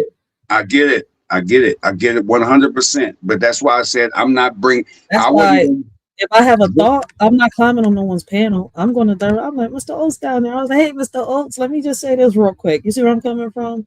Right. And I'm like, when we just said that, and I remembered what I was like, hold up, Mr. Oates saying this. I'm like, let me remind you real quick, all right? Now that we deeper into it, you understand why. Yeah. Because I'm not into getting into this sector bullshit. You see where I'm coming from? Y'all not taking this topic serious. They're playing around with it. So since y'all playing around with it, I'm not talking about it. But since y'all mentioned something that somebody that does come on my panel, and y'all want me to talk about him and how I feel, well, I'm telling him. You see where I'm coming from? I'm not doing it to please anybody else. I'm doing it because I fucks with him. And like I told, I don't have no. I said what I said about who I said it about, and that's the end of it. Yep, and you see that I keep backing you up, and it's not. Listen, I don't know Mr. Oates from a can of fucking paint. Right. I just fucks with him. I met him at Yaya's panel. I rock with Mr. Oates. All right, I feel as though when he's not on that holy water, as you can see, all right, we can have a nice, dope conversation. It's not our first time. Right. But I'm not getting involved in drama. I gave my opinion. I feel how I feel. You see where I'm coming from? He feels, and which is two complete different thoughts. I feel as though that Mr. Oates is not wrong in his opinion, because none of us know what's the reality, and we don't know deeper into these paperwork unless we pay for it ourselves. So I came up with a conclusion from what was said, what was read, and my opinion is not changing because I'm deeper into that world. And this is why I say I draw the line. You see where I'm coming from? Now, if y'all not going to take this topic serious, don't come to me with it. And I said that on my last live. I think it was a few days ago. There you go. And I don't. That's why I said I'm not dragging this to nobody else's panel. I'm not. No, people I rock with. I'm not. No, especially if it's peaceful. I'm not gonna comment. If somebody came up here right now talking about that, like, man, what do you? No, I'm not addressing that right now. No, we're talking about something totally different. We're not. I'm not doing that. I'm not even. This ain't even that type of channel. But there's a lot of people. There's a lot of people that want to keep. Oh no, it's not the first time I've been through this stuff. Listen, it's just that I don't really reply because at the end of the day, listen, like I tell people, right? People are going to talk whether we agree or we don't agree, whether we have an opinion or don't have an opinion. So at the end of the day, I'm not going to fucking, how can I say, feed into their bullshit. Will I give an opinion? My opinion, yeah, and I'm not going to give a fuck what nobody else thinks. But I'm not going to stop rocking with somebody because somebody wants to pressure me into saying, well, yeah, I don't fuck with this person because they was like this. No. Right. I got you. That's 100%. That's what I'm saying. Like, I already know what the tactics are. Like, these little trolls, funny as shit. Like, I see it in the messages when I be on Answer, and I'm like, I'm not paying shit. No. I got my own channel to talk about this. You see me talking about it on my channel. Not on Answers. Not nobody else's. I have a channel. I have a platform. They're not coming. That's why I said I'm not gonna bring that issue, those issues. That's why I gave you the idea. I gave you the idea, and I said, Mr. Oates, what you gotta say, don't say it on nobody's platform. Make a video. If you have to, make an upload, make an upload. If you want to do your first live, do your first live, and don't do no more. But at least you wasn't on nobody else's platform. You was on yours. Exactly. And we're not talking about it. We're just giving each other like, okay, well, how can I do this the right way? No, yeah. See, I'm just trying to give you some advice. Like you said, do an upload or do a live, and that's what I've been contemplating the past few days. I'm just getting over this cold. Yeah, and you could probably do a live, right? And if he wants to come up, not on your panel, because I know, because you want to get interrupted. If he wants to talk to you in the chat, he can talk to you in the chat. Other than that, you'll speak your mind and just leave it at that. But Listen, if 'cause we I'm all grown ups. I say this because it works. It's not my first time doing it. Like it works here on social media too. People just pretend that, you know, like right, like you said, we all notice when people bring shit right back up. Like, hey, they just being messy right now. No, right now I just want Mr. O's like, look, listen, what y'all have preached to us, we've listened. The younger generation does listen, and we're preaching it back to y'all now. But it's social media. The only difference. I got So you. it's like you gotta use the same method that y'all preach on us, Mr. Oates. That's it. No, Like that's why I said I don't want to get into the conversation, but I want to give you some advice. no, that advice is always accepted. Yeah, because you see, I'm gonna keep ignoring. I'm not gonna address this shit. I already addressed it.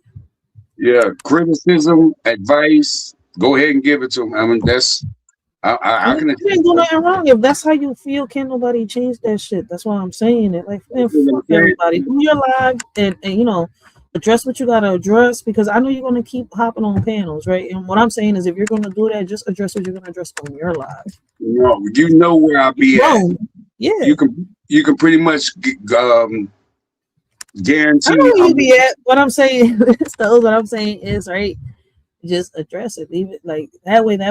Listen, because I see what they're doing. I was there at one point. Like they want you like to pick a side or to sit here and actually go have a debate. It's not even your issue or your problem. And I'm not saying that somebody else's issue or problem shouldn't concern you. What I'm saying is that that's somebody else's past. That they're trying to bring it to your present right now. And I say that a lot to people. Right. Don't do that shit. Like on my live, I said it too. I said, don't bring that shit over here.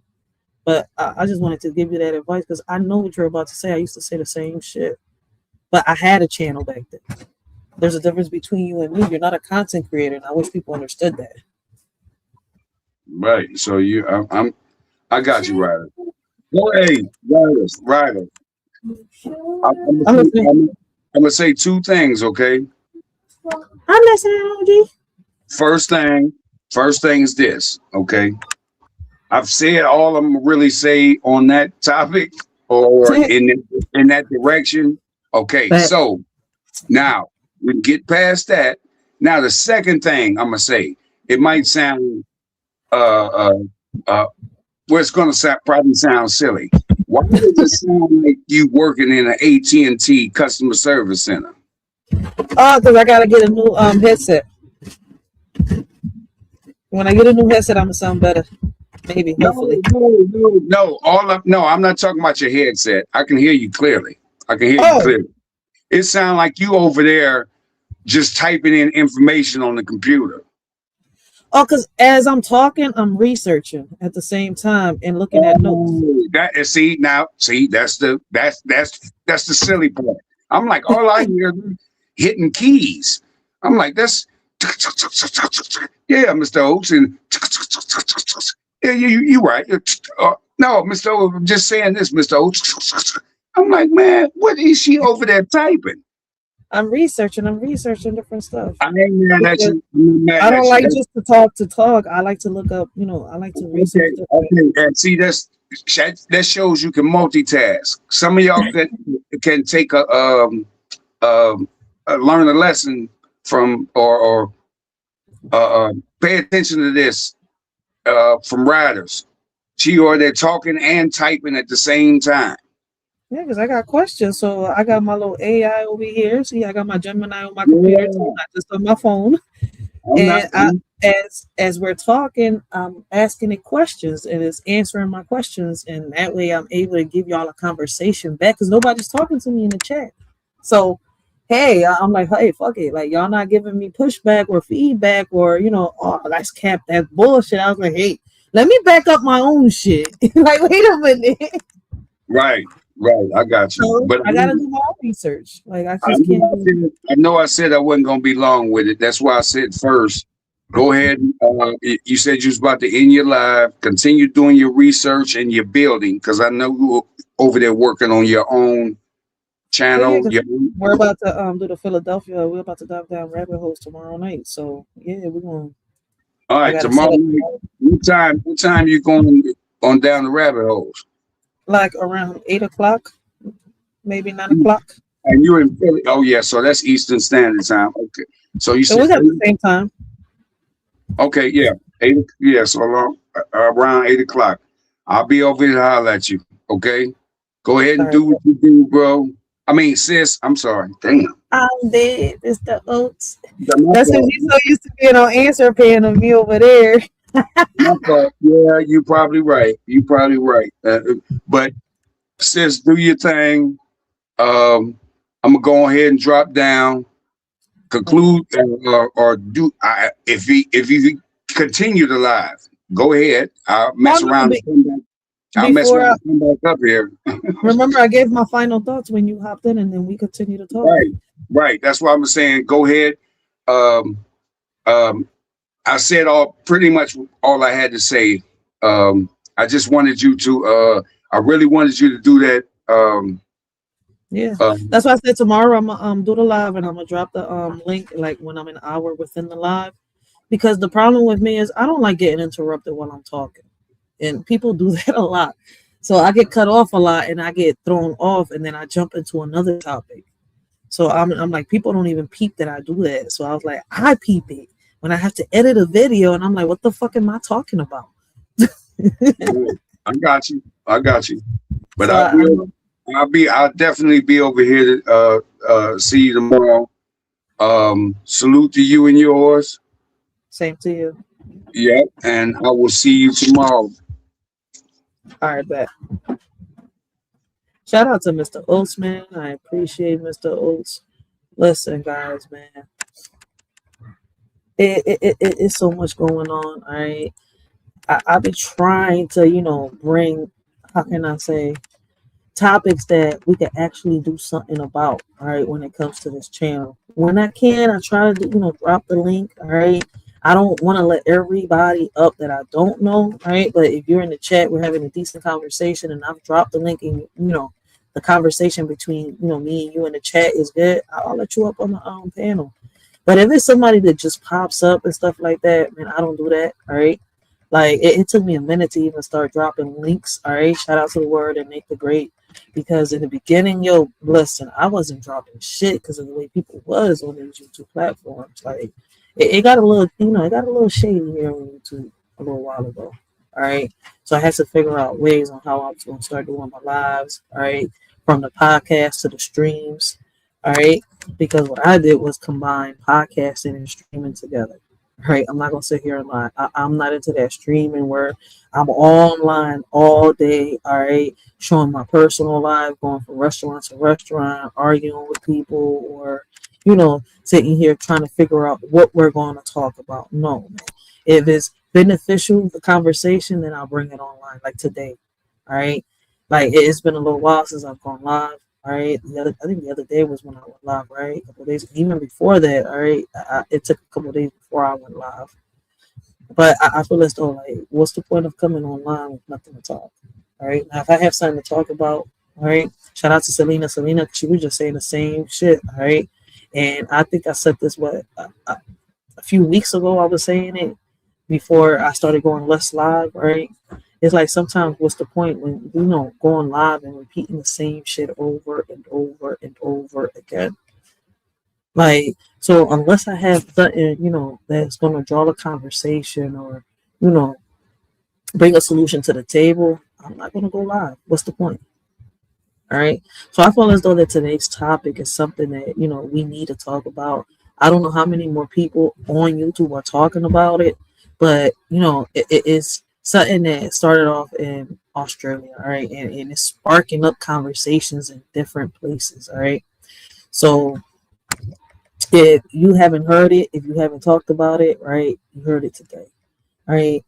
Now, how many more people are going to talk about this here? Listen, I don't know. But with all that being said, guys, man, I hope all of y'all have a blessed and humble day. Continue to have a blessed and humble night. And I'll see y'all tomorrow when we dive down rabbit holes. All right? Religiously, understand the 7 principles of hell. You understand the 7 demons within you. You understand that whole concept. It's a whole metaphysical concept. We ain't go over that, but it ain't.